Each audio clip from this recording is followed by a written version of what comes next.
안녕하십니까. 뉴스 플러스입니다. 국민의힘에서 보수 진영 후보 단일화를 둘러싼 진통이 계속되고 있습니다. 김문수 대선 후보와 무소속 한덕수 예비 후보가 곧 만나서 협상에 나서는데 이견을 좁힐 수 있을지는 미지수입니다. 국회 취재기자 연결합니다. 손효정 기자. 네, 국회입니다. 네, 오늘이 국민의힘 단일화 논의의 분수령으로 꼽히는데요. 내용 전해주시죠. 네, 국민의힘 김문수 대선 후보와 무소속 한덕수 예비 후보가 잠시 뒤 오후 6시부터 서울 종로의 한 음식점에서 만납니다. 두 후보가 결국 협상 테이블에 마주 앉게 되는 건데요. 논의가 얼마나 이어질지 또 단일화 시점이나 방식을 두고 공감대를 이룰 수 있을지 아직은 알 수 없는 상황입니다. 회동에 앞서 한 예비 후보는 긴급 기자회견을 자처해 단일화가 어렵다면 본 후보 등록을 하지 않겠다고 선언했습니다. 투표용지 인쇄 직전까지 국민들을 괴롭힐 생각이 전혀 없습니다. 단일화가 이루어지지 않으면 저는 대선 본 후보 등록을 하지 않겠습니다. 사실상 선관위 후보 등록 시한인 11일을 넘긴다면 대권 도전을 포기하겠다는 건데 전격적인 입장 발표가 이번 만남에 어떤 영향을 미칠지 주목됩니다. 김문수 후보는 회동에 앞서 경선에 참여했던 나경원, 안철수 의원을 잇따라 만났습니다. 당 지도부의 압박에 불쾌감을 드러냈던 김 후보는 오늘도 의원총회의 모습을 드러내지 않고 단일화 주도권은 후보인 자신에게 있다고 못 박았습니다. 자기 희생적인 결단을 해야 하는 김문수 후보가 이 단일화 협상을 상대 후보와 주도하지 당 조직에서 이 단일화 작업을 시작한다는 것 자체가 성립되지 않는 이야기입니다. 경선에 참여했던 후보들도 당 지도부에게 쓴소리를 내놓으며 김 후보에게 힘을 실어줬습니다. 홍준표 전 대구시장은 SNS에 한덕수 예비 후보가 무상 열차를 노리고 윤석열 아바타를 자처하고 있다고 맹비난했고 안철수 의원도 차라리 가위바위보로 후보를 정하지 왜 경선을 치르느냐고 날을 세웠습니다. 예, 그렇다면은 후보 선출 직후부터 단일화를 요구해왔던 국민의힘 지도부, 이번 회동을 어떻게 보고 있습니까? 네, 국민의힘은 두 후보의 회동이 끝난 뒤 정회한 의원총회를 다시 열겠다는 계획입니다. 선관위 후보자 등록 시한인 오는 11일을 단일화 마지노선으로 거듭 강조하며 조속한 합의를 호소했습니다. 김 후보가 즉각 중단하라고 했던 전당원 단일화 찬반 투표도 진행하고 있는데요. 당원들을 대상으로 단일화 찬성 여부와 그 시점을 묻는 건데 단일화를 바라는 압도적인 당심이 확인된다면 이를 지렛대 삼아 고강도 압박에 나설 것으로 보입니다. 김무성, 유준상 상임고문도 단일화까지 단식 농성에 돌입하겠다고 선언하며 지도부에 힘을 실었습니다. 일각에선 후보 교체론도 제기됐지만 끝까지 단일화가 이뤄지지 않더라도 현실적으로 교체가 가능하겠냐는 의문과 함께 김 후보를 너무 몰아세우는 것도 좋지 않다는 의견이 나오고 있습니다.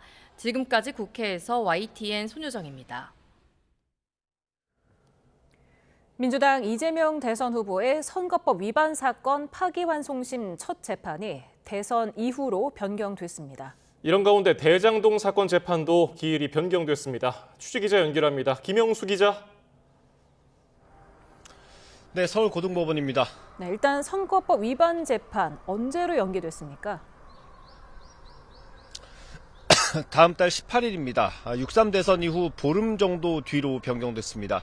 앞서 이재명 후보 측은 선거법 위반 사건 파기환송심 재판부에 기일을 변경해달라고 신청했습니다. 오늘 오전에 법원에 정식으로 접수됐는데 이 사실이 확인된 이후 곧바로 재판부가 기일 변경 신청을 받아들이기로 했습니다. 서울고법은 언론 공지를 통해 피고인에게 균등한 선거운동의 기회를 보장하고 재판의 공정성 논란을 없애기 위해 재판 기일을 변경했다고 밝혔습니다. 그러면서 재판부는 내 외부의 어떤 영향이나 간섭을 받지 않고 헌법과 법률에 따라 공정하게 재판하겠다고 강조했습니다. 이재명 후보 측은 대장동 사건과 위증교사 사건 재판부에도 기일 변경을 신청했는데 대장동 사건 역시 대선 이후인 6월 24일로 연기된 걸로 확인됐습니다. 예, 파기환송심과 재상고에 걸리는 시간 계산 같은 것, 이제 사실상 의미가 없어진 겁니까? 네, 그런 셈입니다. 앞서 지난 1일 대법원이 이재명 후보의 선거법 위반 사건에 무죄를 선고한 항소심 판결을 파기하고 사건을 서울 고법으로 돌려보냈습니다. 다음 날 곧바로 사건 기록이 고법으로 송부됐고 재판부 배당 그리고 첫 기일 지정, 소환장 발송까지 진행됐습니다. 이렇게 재판 절차의 속도가 붙으면서 파기환송심에 걸리는 시간과 형량, 또 재상고와 상고이서 제출 기한까지 시간을 계산하고 이에 따라 이 후보가 이번 대선에 출마할 수 있는 것인지에 대한 분석이 많았습니다. 그런데 전해드린 것처럼 대선 이후로 첫 공판 날짜가 변경됐기 때문에 이런 계산 자체는 이제 무의미해졌습니다. 네, 대선 결과에 따라서 논란이 계속될 수도 있는 거 아닙니까? 네, 그렇습니다. 이재명 후보가 낙선한다면 재판은 절차에 따라 진행될 겁니다. 하지만 당선된다면 얘기가 달라집니다. 다들 아시는 것처럼 헌법 84조는 현직 대통령이 내란이나 외환의 죄가 아니면 형사상의 소출을 받지 않는다고 규정합니다. 그런데 소출을 기소에만 한정해서 볼지 아니면 재판까지 포함해야 하는지를 두고 해석상 논란이 있습니다. 결국 이재명 후보가 당선되면 진행되고 있는 재판을 계속 진행할지 논란이 있을 수밖에 없다는 얘기인데 1차적으로는 재판부의 판단을 지켜봐야 할 것으로 보이고요. 경우에 따라 권한쟁의 심판 같은 헌법재판소 절차가 진행될 가능성도 있습니다. 대통령의 재판을 중지하도록 하는 형사소송법 개정안이 국회 법사위를 통과한 만큼 또 다른 변수가 될 수도 있을 걸로 보입니다. 지금까지 서울고법에서 전해드렸습니다. 더불어민주당 이재명 대선 후보는 자신의 선거법 사건 파기환송심 기일이 변경되자 법원이 헌법 정신에 따라 당연히 해야 할 합당한 결정을 했다고 평가했습니다. 이 후보는 전북 전주에서 기자들과 만나 지금은 국민이 현실적으로 주권을 행사하는 중요한 시기이기 때문에 방해가 되지 않도록 하는 게 중요하다며 이같이 밝혔습니다. 국민의힘은 민주당 이재명 후보의 선거법 파기환송심 첫 공판이 대선 이후로 연기되자 정치 압력의 결과라고 비판했습니다.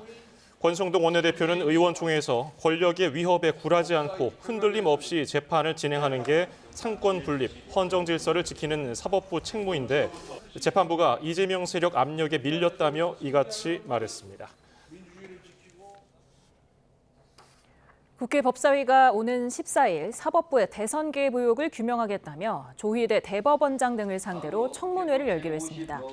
법사위는 더불어민주당과 조국혁신당 소속 의원만 참석한 가운데 오는 14일 오전 10시 청문회를 열기로 하고 조 대법원장을 비롯해 이재명 대선 후보 공직선거법 사건 심리에 참여한 대법관 12명 전원을 증인으로 채택했습니다. 피고인이 대선 후보로 등록하거나 대통령에 당선될 경우 진행 중인 형사재판을 멈추도록 하는 형사소송법 개정안이 국회 법사위를 통과했습니다. 개정안은 법안에 반대해온 국민의힘 의원들이 퇴장한 가운데 민주당과 조국혁신당 의원들만 표결에 참여해서 의결됐습니다. 네, 대선까지 27일 남은 전국 상황 이승훈 더불어민주당 전략기획위 부위원장, 강전의 국민의힘 대변인과 살펴보겠습니다. 어서 오세요. 안녕하세요. 네, 이제 한 12분 정도 뒤면은 김문수 후보 그리고 한덕수 예비 후보가 만찬 회동을 합니다. 어떤 얘기들이 오갈 것으로 보십니까? 일단은 단일화 관련해서 그동안에 어떤 감정적으로 쌓였던 부분들 거기에 대해 해소하는 시간이 먼저 있게 되지 않을까 생각합니다. 이번 경선 과정에 있어서 저희 당내의 경선이 있었는데 한덕수 후보 같은 경우에는 경선에 참여하지 않았죠. 물론 그 시기에 미국과의 2+2 통상 협의라든지 여러 가지 현안이 있었던 것은 맞습니다만 거기에 대해 본인이 당에 입당하지 않고 경선에 참여하지 않은 것에 대해서 직접적인 사과의 메시지라거나 이런 것들은 전혀 없었기 때문에 이러한 이야기들로 먼저 물꼬를 트게 되지 않을까 생각합니다. 김문수 후보 같은 경우에는 경선 과정에 있어서 다른 후보들도 결과적으로는 비슷한 이야기들이 나왔습니다만 가장 한덕수 후보와의 단일화에 대해서 강하게 그리고 신속하게 추진할 것처럼 이야기를 해왔습니다. 해왔었기 때문에 지금 보이고 있는 모습들이 저희 당원들의 입장에서는 굉장히 의아해 보이는 것이 사실이거든요. 그렇다면은 본인이 지금까지 이야기했던 것과 지금 달라 보이는 것에 대해서 이야기하는 이러한 형태의 이야기들로 조금씩 감정은 해소할 것으로 보이고요. 오늘 저는 그래도 좀 좋은 결론이 나오지 않을까라고 생각을 합니다. 감정적인 부분들이 해소가 된다면 단일화에 대해서는 김문수 후보 측에서도 의견이 바뀐 것은 아니다라고 이야기한 부분들이 있고, 그리고 지금 당원들께서도 많이 혼란스러워하시고 있는 가운데 이 상황으로 저희가 대선을 치를 수 없다는 것은 모두가 다 똑같이 공감하고 있는 상황이거든요. 모쪼록 좋은 결과가 나왔으면 하는 바람입니다. 예. 뭐 오늘 안에 혹은 뭐 늦어지면은 내일 새벽이라도 좀 일치된 의견이 나올까? 어떻게 전망하십니까? 저는 단일화가 쉽게 나올 수도 있을 것 같아요. 오늘 일단 김문수 후보가 상당히 시간을 끌면서 자신의 지지율을 회복하기 위해서 당을 압박하고 자신이 피해자인 것처럼 이런 동정론을 좀 유발하는 얘기들을 많이 했는데요. 한덕수 후보가 등록 안 하겠다는 거잖아요. 무소속 등록 안 하겠다. 그러면 11일이 마지노선이다. 김문수 후보 본인이 알아서 해라는 거 이미 공을 던져버렸잖아요. 그러면 김문수 후보는 김문수로 당선된 게 아니잖아요. 김덕수로 당선됐기 때문에 당원들에게 보일 수 있는 게 없겠죠. 자신이 굉장히 어려운 위치에 처해 있고 오늘 1대1로 단독으로 만나자라고 하는 것은 개인적으로는 속내를 좀 밝히고 싶었을 것 같아요. 그 속내가 뭔지를 모르겠어요. 뭐 당권 얘기가 나올 수도 있었겠지만 한덕수 후보가 나 미련 없다, 내려놓겠다, 알아서 해라 라고 했기 때문에 오늘 단일화가 쉽게 오히려 될 수 있고 김문수 후보도 더 이상 이걸 가지고 논쟁을 삼아서 끄는 건 뭐 향후 정치 행보에 엄청난 타격이 있을 것 같다는 생각이 듭니다. 네. 오늘 6시 회동을 앞두고 4시 반에 한덕수 후보가 긴급 기자회견을 하지 않았습니까? 단일화가 불발되면 대선 본 후보에 등록을 안 하겠다. 그러니까 11일까지는 무조건 단일화를 이뤄내겠다. 이런 배수의 진을 친 건가요? 어느 정도 예상은 됐던 상황입니다. 왜냐하면 무소속으로서 이 대선을 끝까지 완주한다는 것은 거의 불가능에 가깝거든요. 금전적인 부분에 있어서도 조직도 그렇고 마찬가지입니다. 한덕수 후보가 뭐 광주에 가서 발언을 좀 잘못했던 부분들이라든지 어떤 불필요해 보이는 워딩들이 있을 때가 있는데 이런 것들이 실상 스태프들이 옆에서 제대로 체크하지 못했던 부분들도 있다라고 보입니다. 그리고 실질적으로는 지역을 갔을 때에도 지역 맞춤형 공약이라든지 이런 이야기들을 해야 되는 상황인데 한덕수 후보가 그동안에 국무총리로서 전국의 뭐 상황들을 알고는 있겠습니다만 그것을 공약화한다는 것은 거의 불가능에 가깝거든요. 결국 그리고 지금 국민의 입장에서는 한덕수 후보를 만약에 돕게 된다면 이것 역시 김문수 후보가 그대로 있을 때는 해당 행위에 해당할 수가 있는 상황입니다. 이런 것들을 보았을 때는 결과적으로 11일 이전에 단일화가 되지 않는다면 그 이후는 별 의미가 없다라는 것. 그리고 그 이후에도 하루 이틀 늦어지면 이것이 실제로는 결과적으로 불가능할 수도 있다라는 생각이 들기 때문에 한덕수 후보 입장에서는 오늘 만남 직전에 이렇게 좀 강수를 둔 것이 아닌가 생각을 하고요.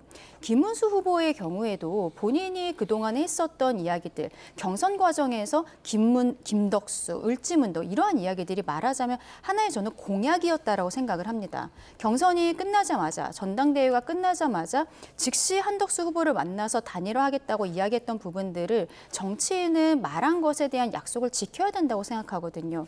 지금 본인이 그런 약속을 지키지 못하는 정치인으로서 비춰지면 본인도 정치인으로서 다음이 없을 수 있다는 생각을 갖고 있을 것이기 때문에 오늘 단일화 과정에서는 서로 간에 지금 이번에는 김문수 후보조차도 좀 압박감을 느끼는 상태에서 만나게 되지 않을까 생각합니다. 예, 김문수 후보 측에서 한덕수 예비 후보 측에 뭐 사퇴 요구라든지 이런 뭐 변수는 없을까요?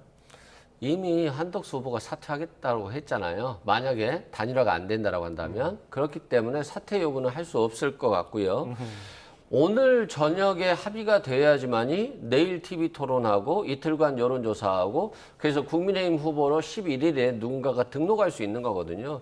그래서 뭐 제가 좋을 건 없습니다만 오늘 아마 단판이 이루어질 것 같고 김문수 후보가 김문수 후보로 당선이 됐다라고 한다면 김문수 후보는 당연히 시간을 끌고 국민의힘 후보로 등록하고 본인이 나갈 수 있을 것 같아요. 근데 김덕수로 당선이 된 거잖아요. 그렇기 때문에 한덕수 후보가 나는 욕심 없는 사람이다. 이제 여기서 그만 멈춰도 된다라고 하고 있는데 그러면 김문수 후보는 욕심 있는 사람이잖아요. 근데 문제는 그 욕심 부려가지고 당선 가능성이 없는데 한 1%, 2% 정도의 당선 가능성이 있었는데 한덕수 후보의 단일화 가능성이 없어진다면 0%로 수렴하는 거거든요. 그러면 당원들이 어떻게 생각하겠습니까? 그런 측면에서는 오늘 단일화가 될 것 같은데 다만 그 단일화 과정이 좀 감동과 명분을 가지고 갔어야 되는데 전혀 그렇지 못했기 때문에 결국 단일화가 돼도 시너지 효과를 바라보기는 상당히 어려운 상황이다라고 생각됩니다. 네, 저희가 지금 잠시 뒤 한 5분 내로 이제 회동이 이뤄질 한덕수 후보, 김문수 후보의 회동 장소를 지금 실시간으로 보여드리고 있습니다. 아직 도착은 하지 않은 것 같은데요. 벌써부터 많은 취재진들이 모여 있는 것을 확인할 수 있겠습니다. 예, 서울 삼청동으로 알려져 있고요. 잠시 뒤에 김문수 후보, 한덕수 예비 후보가 이곳에 나타날 것으로 보입니다. 네. 지금 어떤 방식으로 단일화를 하느냐도 궁금한데요. 한덕수 후보는 지금 국민의힘에 일임하겠다, 네. 전권을 주겠다고 했는데 어떤 방식으로 단일화가 될까요? 결과적으로는 여론조사를 할 수밖에 없겠죠. 한덕수 후보 측에서도 여론조사든 TV토론이든 다 열려있다라고 이야기를 하는데 TV토론을 만약에 한다라고 해도 당원들께서 어떤 생각을 갖고 계실지 알 수 없는 부분이거든요. 그래서 결과적으로는 여론조사를 해야겠지만 그러면 그것이 당원들만을 대상으로 할 것이냐. 혹은 지난 경선 과정에 했던 것처럼 당원 50% 그리고 일반 역선택 방지 조항을 적용한 일반 국민 50% 이런 형태로 할 것이냐. 그리고 뭐 몇 명 정도의 샘플을 가지고 할 것이냐. 이런 디테일한 부분들도 있을 것인데 저는 이런 부분은 오늘 두 분의 이제 회동 자리에서 나올 거라고 생각하지는 않고 오늘은 단일화 한다는 것에 대해서만 뭐 어느 정도 시간에 대한 부분들만 정리가 되면 실무진들이 이런 구체적인 것들에 대해서 논의를 하게 되지 않을까라고 생각합니다. 예, 김문수 후보 캠프에서는 여론조사라든지 뭐 이런 것에 부정적인 의견을 표명하는 인사도 있었거든요. 뭐 다른 제안을 할 가능성은 없을까요? 없을 것 같아요. 왜냐하면 한덕수 후보가 굳이 내란 정부에 실패한 국무총리라고 하는 딱지를 가지고서도 출마를 했잖아요. 그렇게 하지 않았어야 되는데 출마까지 했는데 지금 가만히 그냥 자신이 사퇴하겠습니다. 이렇게 하는 것 자체가 전혀 뭐 그런 선택을 할 가능성은 없어 보이고요. 결국에는 본인의 오늘 문구에 공정하고 합리적이라는 표현을 썼어요.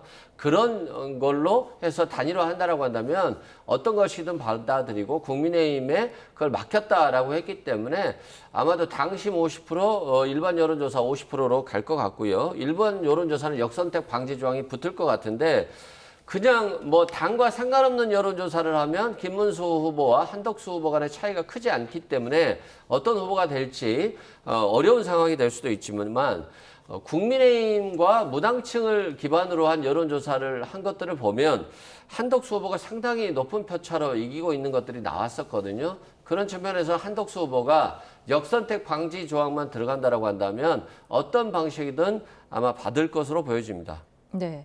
지금 국민의힘은 김문수 후보의 반발에도 불구하고 전 당원을 대상으로 오늘 단일화 찬반 여론조사를 하고 있지 않습니까?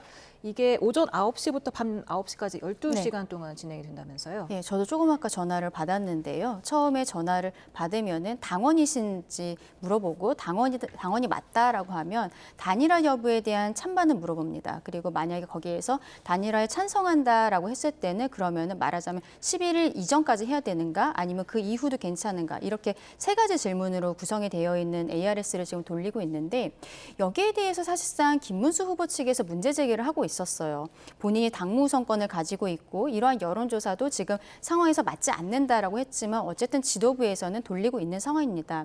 그 결과에 대해서는 뭐 즉시 발표한다거나 그렇지는 않고 상황을 봐서 발표하겠다라고 이야기를 하고 있는데 만약에 오늘 단일화에 대해서 뭐 대체적으로 협의가 된다면은 이 여론조사 결과가 저는 발표가 안 될 가능성도 있다라고 생각합니다. 근데 만약에 김문수 후보 측에서 계속적으로 단일화에 부정적인 이야기를 한다면 당의 지도부에 있어서는 지금 당원들의 의견을 물어본 것이거든요. 그러면 당원들께서 이렇게 생각하고 계신다라는 결과를 가지고 김문수 후보에 대한 좀 압박 카드로서 쓸 수도 있지 않을까라고도 생각합니다. 예. 당 지도부는 지금 어떤 입장일까? 지금 정회한 의원총회도 오늘 두 후보 회동이 끝난 다음에 다시 열겠다는 계획인데요. 어떻게 바라보고 있습니까? 지금 전체적으로 굉장히 좀 난감한 상황이죠. 왜냐하면 김문수 후보가 어쨌든 저희 당의 후보는 맞는 것이고 그런데 국민들께서 보시기에는 왜 국민의힘의 후보는 김문수인데 국민의힘의 지도부는 한덕수의 편을 들고 있는가 이렇게 보실 수도 있는 것이거든요. 전혀 그렇지 않다는 것에 대해서 먼저 말씀을 드리고 싶습니다. 다만 단일화에 대해서는 지금까지 계속적으로 이야기가 되었던 부분이고 앞서 제가 말씀드린 것처럼 한덕수 후보가 왜 본인이 경선 과정에 들어오지 못했는지 진솔하게 말씀드리는 시간 저는 먼저 있어야 된다라고 생각해요. 그리고 단일화 룰에 있어서는 다만 한덕수 후보 측에서는 국민의힘에 모든 정권을 주었고 국민의 입장에서도 아마도 지금 후보 저희 김문수 후보가 생각하는 방식으로 거의 따라갈 가능성이 높다라고 생각을 하는데요. 그렇다면 여기에 있어서 서로 간의 조율을 하는 역할을 해야 되는 것이고 지금까지 어쨌든 이야기했던 부분과 좀 다르게 운영이 되고 있는 부분에 있어서 네, 지금 한덕수 후보가 먼저 도착했습니다. 지금 6시에 회동을 하기로 했는데 지금 6시 조금 전에 지나갔거든요. 한덕수 후보가 먼저 도착한 것 같습니다. 예, 회동 장소는 서울 삼청동 일대고요. 오늘 김문수 후보와 한덕수 예비 후보가 만나서 과연 단일화 문제를 매듭 지을지 관심이 쏠리는데요. 대변인님 계속해서 당 지도부 입장 마저 말씀해 주신다면요. 네, 그래서 저희가 한덕수 후보에 대해서 응원을 하고 있다라거나 그쪽을 편을 들고 있다라고 오해하시는 부분에서는 전혀 그렇지 않다라고 다시 한번 정확히 말씀을 드리고요.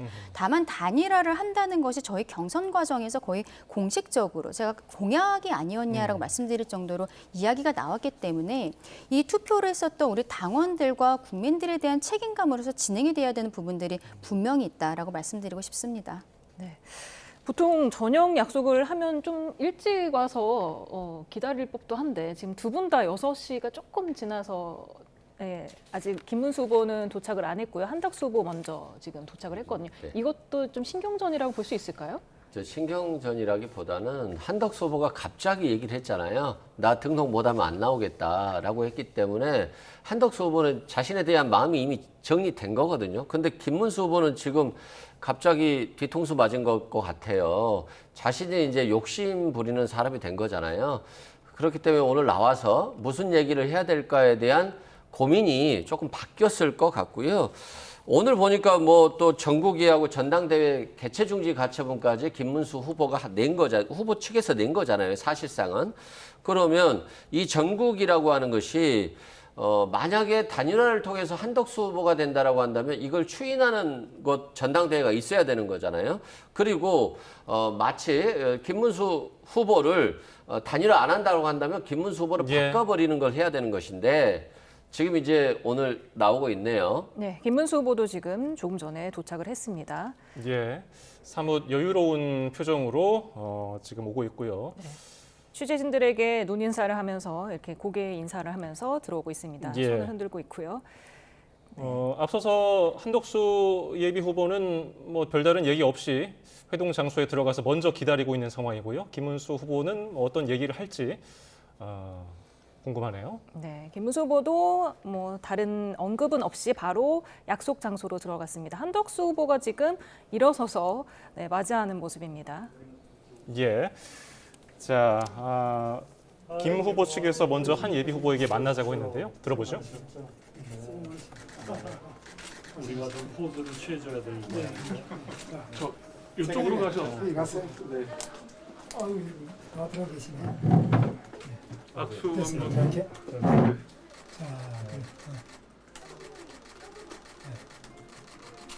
자, 찍어주세요. 성분님 이쪽도 봐주십시오. 여기 네, 그쪽. 이쪽도 봐주십시오. 네.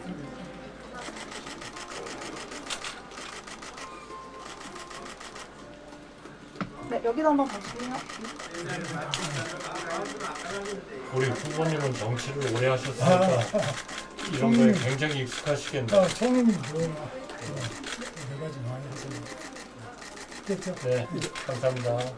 감사합니다. 이따 여기까지 하시겠습니다. 네, 여기까지 하겠습니다. 얼마나 고생이 많으십니까? 정치에 익숙지가 않은 사람이어서 요즘은 뭐 주로 언론들 많이 만나고 오늘은 외신 기자들하고 한번 했습니다. 고생 많으십니다. 네, 정말 고생 많으셨습니다. 저는 이거 험한 판에서 아이가 조명돼서 힘드셨고. 그래도 뭐 워낙 우리나라가 정말 대외 문제로도 어렵고 또 대내적으로도 이렇게 갈등, 분열 이거 가지고는 안 되겠다 하는 분들의 생각이 굉장히 강한 것 같아요. 정말 수고 많으셨습니다. 대응에 대한 고생했습니다. 알겠습니다. 네. 조금 전 한덕수, 김문수 후보의 회동 장면 보셨습니다. 서로 양손을 맞잡으면서 카메라를 향해 웃어 보였고요. 덕담을 나눴습니다. 한덕수 후보가 정치가 익숙지 않아서 언론을 많이 만나고 있다 그러자 김문수 후보가 고생이 많으십니다 라면서 일단은 덕담으로 시작을 했는데 그 이후에 이제 어떤 발언들이 오갈지가 참 궁금한데요. 지금 사실 경선 비용이 꽤 많이 들었잖아요. 김문수 후보가 네. 총 3억 원 들지 그렇죠. 않았습니까? 기타금만 3억 원이고 실제로는 뭐 활동비라든지 이런 것들로 훨씬 많은 비용들이 들어갔을 것입니다. 이제 그 캠프 안에 있는 분들의 다 같이 뭐 교통비라든지 식비라든지 이런 것들을 부담해야 되는 부분들이 있고 물론 후원금을 받은 부분들이 있겠습니다만 어쨌든 뭐 돈을 넘어서서 본인의 모든 것을 던졌던 것 아니겠습니까? 말하자면 두 분이 다 국무회의의 구성원들이었는데 한덕수 국무총리 시절에 국무총리를 끝까지 했었던 것이고 권한대행 이제 5월 4일까지 해갖고는 마지막까지 했었던 것인데 실상 김문수 후보 같은 경우에는 고용노동부 장관을 하다가 중간에 그 사퇴를 하고 나와서 뛰었던 것이거든요. 앞서 말씀드린 것처럼 결과적으로 오늘 모임의 이 대화의 물꼬는 한덕수 권한대행이 본인이 왜 경선에 뛰지 못했는지 똑같은 상황이었는데 왜 고용노동부 장관은 중간에 사퇴를 하고 당에 들어와서 경선을 뛰었는데 국무총리 하지 못했던 것인가 2+2 통상회의라든지 이런 것들에 대한 이유를 조금 더 소상하게 이야기를 하면서 감정을 추스리는 이런 대화가 시작되지 않을까라고 생각합니다. 예. 두 사람 오늘 만나기 전에 한덕수 예비 후보는 긴급 기자회견을 열었고 김문수 후보는 경선을 함께했던 나경원, 안철수 의원을 만났거든요. 이 만난 의도도 있을 것 같은데 어떻게 분석하세요? 일단 김문수 후보 같은 경우는 나경원, 안철수 후보들을 만나면서 좀 힘을 받고 싶었을 것 같아요. 좀 자신이 좀 피해자라고 하는 인식, 그리고 이렇게 어렵게 후보들이 이런 경선을 통해서 내가 되어왔는데 어떻게 한덕수 후보는 1,000원 한 장 당비 안 냈고 아무것도 안 했는데 갑자기 들어오지? 이게 국민의힘으로서 공당이 맞나? 라고 하면서 어떤 자신의 존재감과 자신에 대한 동정론 그리고 자신이 정통 후보다라고 하는 것을 이제 강조하고 싶었을 것 같아요. 그런데 한덕수 후보도 좀 만만치 않았네요. 먼저 등록 안 하겠다라고 했기 때문에 나는 마음을 다 내려놨다라고 했거든요. 근데 김문수 후보가 들어오는 입장하는 모습이 좀 밝아 보였고요. 좀 차분해 보였어요. 마음이 좀 여유가 있어 보이는 거 보면 그렇지. 어차피 지금 당선도 어려운 마당인데 내가 여기서 더 싸운다라고 한다면 국민들께 고통만 주겠구나. 더 이상 국민의힘이 싸우는 모습을 보여주면 안 되겠구나라고 하는 생각을 가지고 왔을 것 같아요. 그래서 오늘 오히려 손쉽게 단일화가 될 가능성이 있을 것 같고 제가 추측해 봤을 거는 오늘 단일화의 전체적인 결정을 하고 그리고 실무진들이 단일화 방법에 대해서 논의를 하고 그리고 내일 TV 토론하고 이틀간 여론조사를 해야지만이 11일 날 등록할 수 있거든요. 이 방식으로 갈 것 같다 이런 생각이 들고요. 이게 뭐 민주당이냐 국민의힘 편이냐의 문제가 아니라 국민의힘이 국민들이 더 이상 이분들 싸우는 거 보기가 싫을 것 같아요. 그런 측면에서는 오늘 마무리를 좀 하고 한 후보가 사퇴를 하든 단일화를 하든 그런 단판을 좀 지었으면 좋겠습니다. 네. 그런가 하면 곧 미국으로 떠날 예정인 홍준표 전 시장은 네. 지금 김문수 후보 편을 좀 들지 않았습니까? 용산과 당 지도부가 한덕수 후보 띄우기 공작을 벌였는데 그 음험한 공작을 역이용한 김문수 후보를 왜 비난하냐 이렇게 네. 또 비판하기도 했어요. 그렇죠. 본인이 뭐 당원도 이제 탈퇴를 하고 그러면서 미국으로 떠나겠다라고 이야기를 했습니다만 그래도 할 얘기는 하고 가야겠다. 이렇게 하면서 SNS에 글을 올린 바가 있습니다. 홍준표 시장다운 저는 태도라고 생각을 하는데 문제는 그러한 글을 올리는 것이 저희 당 당이 통합을 해야 되는 부분들이 있거든요. 그리고 두 분의 후보도 지금 감정적으로 쉽지 않은 상황에서 식사를 하겠다면서 만난 것도 결과적으로는 대의를 위해서 만난 것인데 홍준표 후보가 이렇게 이야기를 하는 것이 도움이 될까? 비슷한 상황으로 한동훈 후보 같은 경우에도 이렇게 될 거 몰랐냐라는 형태로 라이브 방송을 한 것들이 남아 있습니다. 저는 이제 최종 후보가 누가 되든지 간에 우리 처음에 그 8인의 후보가 다 같이 원팀으로서 똘똘 뭉쳐서 같이 하자라는 것들을 초반에 이미 서약을 했었거든요. 그것을 지금 지키고 있지 않은 모습이고 함께하는 모습들이 반드시 필요하고 그렇게 돼야만 된다라고 생각합니다. 예, 뭐 이 변호사님은 오늘 의견이 합치될 것이다라고 전망해 주셨지만은 혹시라도 좀 의견이 모아지지 않는다면은 그 이후에는 좀 더 자중질환이 올 것 같은데요. 오늘 의견이 모아지지 않으면 실은 국민의힘 후보는 김문수 후보가 되는 거죠. 김문수 후보가 되는 건데 저는 개인적으로는 뭐 한덕수 후보도 좀 이해가 안 되지만 김문수 후보가 왜 국민의힘의 1위 후보가 됐지라고 하는 것에 대한 의문이 있어요. 그 계엄에 대해서 서영교 의원이 반성하라, 사과라고 했을 때 이 김문수 후보만 사과를 안 했거든요. 고개를 숙이지 않았거든요. 그것 때문에 국민의힘의 지지자들이 좀 열광한 측면이 있는 것 같아요. 그런데 헌법재판소에서 8대 0으로 판결이 났고 그리고 윤석열 전 대통령은 탄핵이 됐고 계엄을 잘했다라고 할 수는 없잖아요. 그러면 최소한 국민의힘 후보가 계엄에 대해서 사과하지 않고 탄핵에 대해서도 결과적으로는 받아들이지 않는다라고 한다면 이분이 대한민국의 대통령 후보로서 나올 수 있을까? 라고 하는 것 자체는 상상할 수 없거든요. 그런 측면에서는 김문수 후보가 저는 버티기 어려울 거다라고 보고요.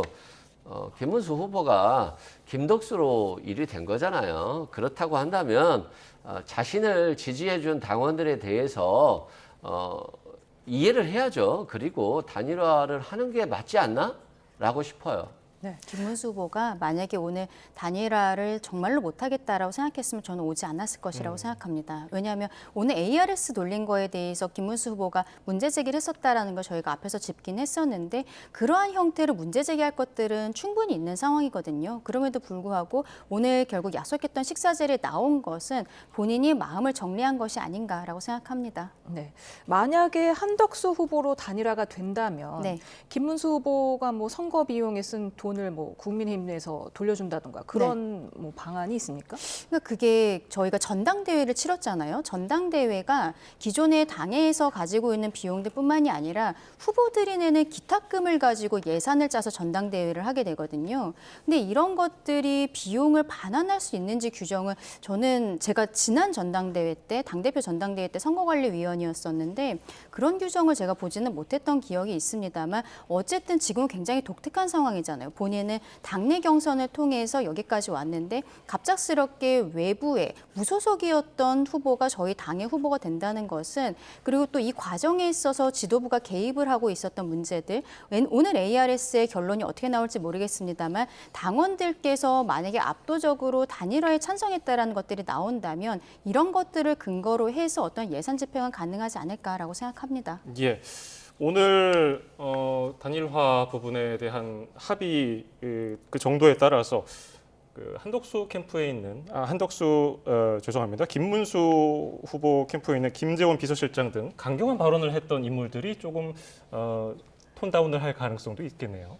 당연히 톤다운 할 거예요. 왜 그러냐면 김문수 후보가 지금 바로 여론조사 경선을 한다면 안 될 거란 걸 본인들이 너무 잘 알거든요.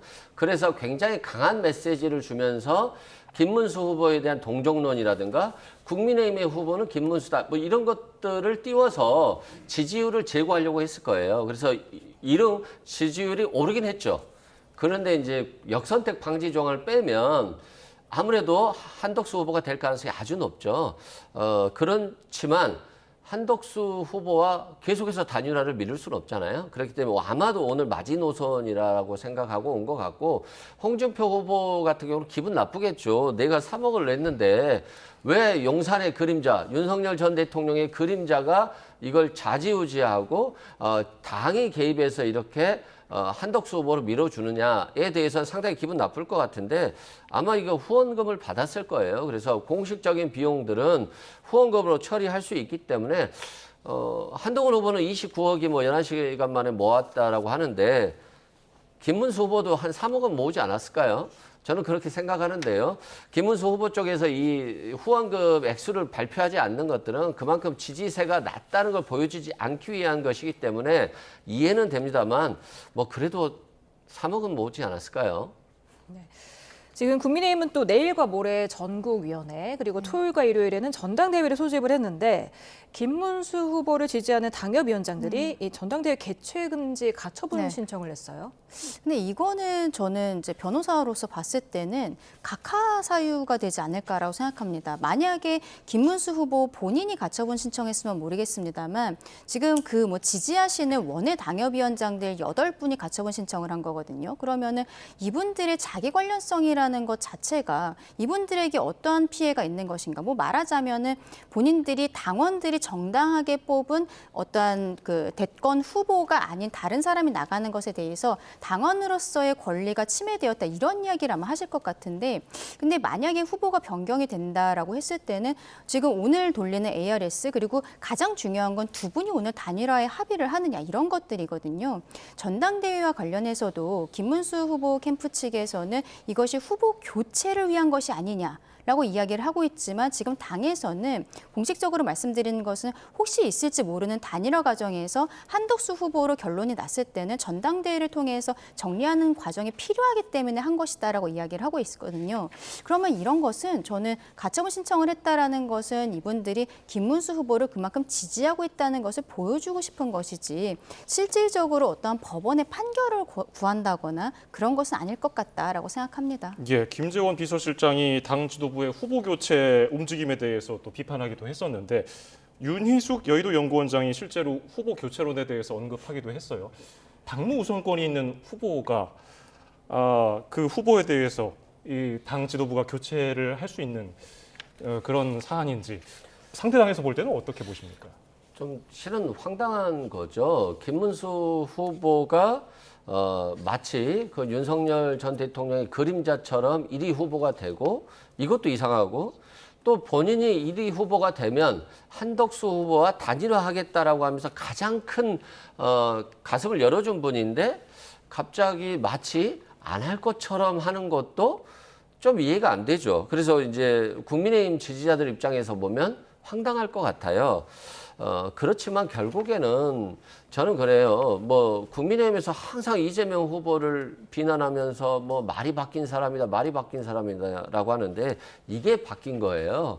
아니 김덕수 후보로 당선이 됐으면 같이 나눠야 되는 거죠. 그래서 단일화해야 되는 것이 맞는 것이고 다만 이제 명분 입장에서 보면 국정 실패의 책임의 2인자였던 한덕수 후보에게 국민의힘 경선에도 나오지 않은 사람에게 이 뭐 부전승을 인정해 줄 것인가?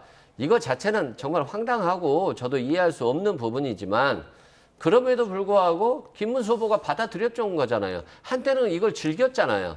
홍준표 후보도 낙마되고 한동훈 후보도 낙마된 것이 자신의 이름을 김덕수라고 했기 때문이잖아요. 그런 측면에서는 김문수 후보가 이렇게 하는 행동도 좀 이해하기 어렵다라고 생각되고요.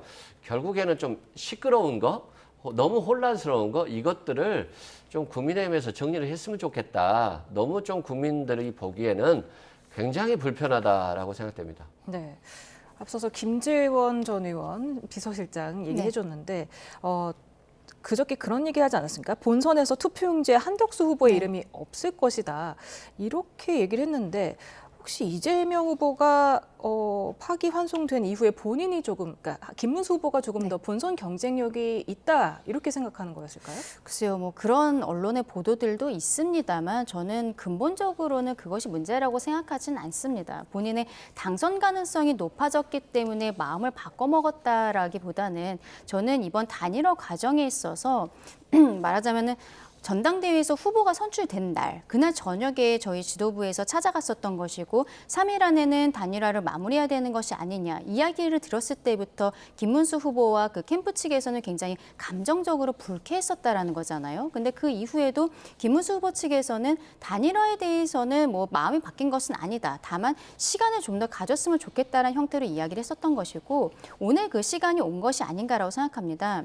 김재원 비서실장이 방송에 나와서 말씀하신 것처럼 투표용지에 한덕수라는 이름이 없을 것이다라는 등 혹은 좀 강성의 이야기들을 한 것이 있는데 이거는 보통 선거나 이런 단일화 같은 것을 앞두고 있을 때 후보 본인은 이런 이야기를 하지 않고 후보의 측근들이 이런 이야기를 하면서 약간 분위기를 몰아가는 것들이 있거든요. 그러한 과정에서 있었던 것이다라고 생각합니다. 예. 한덕수 예비 후보는 이낙연 전 총리와 만나기도 했는데 누가 후보가 되느냐에 따라서 빅텐트로 사람들이 더 잘 모이게 될 것인가. 한덕수 후보가 유리할까요? 아니면 김문수 후보가 유리할까요? 아무래도 빅텐트로 모이기에는 한덕수 후보가 더 유리하겠죠. 그리고 그걸 알기 때문에 아마 단일화 여론조사를 한다면 한덕수 후보가 될 거예요.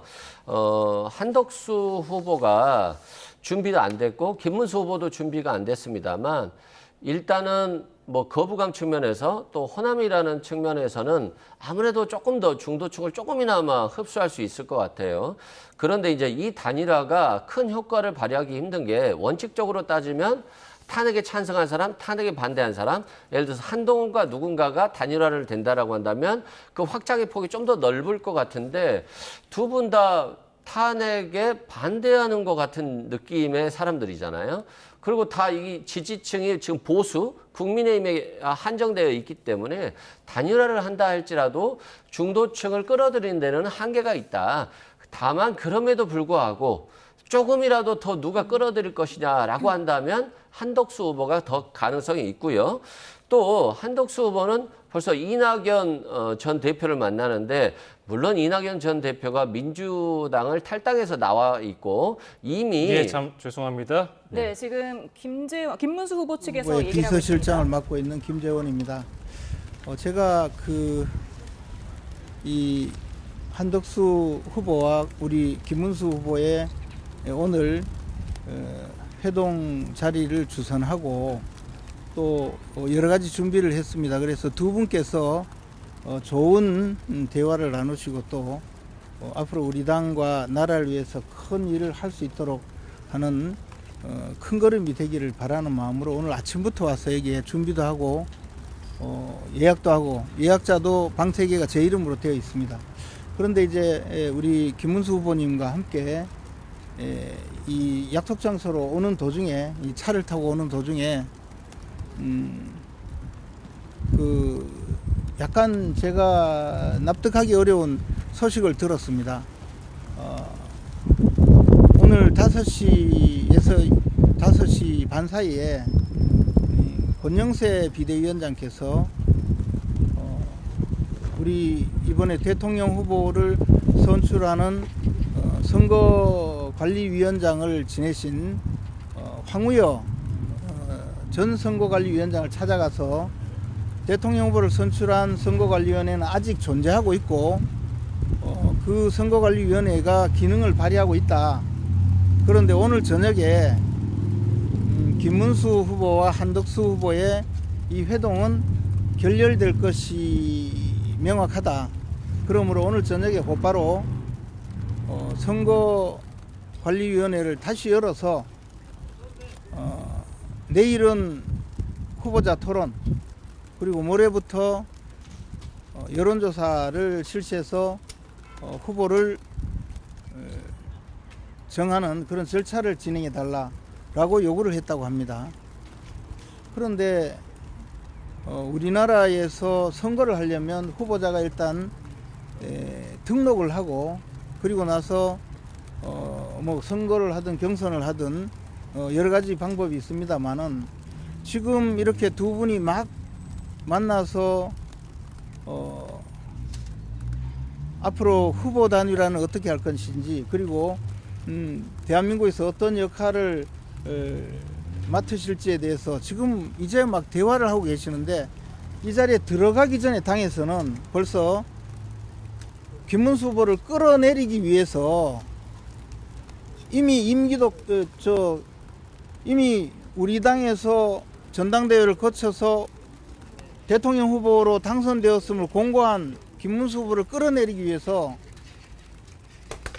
선거관리위원장을 찾아가서 새로 회의를 열어주고 내일부터 다시 대통령 후보 선거 절차를 진행해달라 이렇게 말씀했다는 이야기를 들었습니다.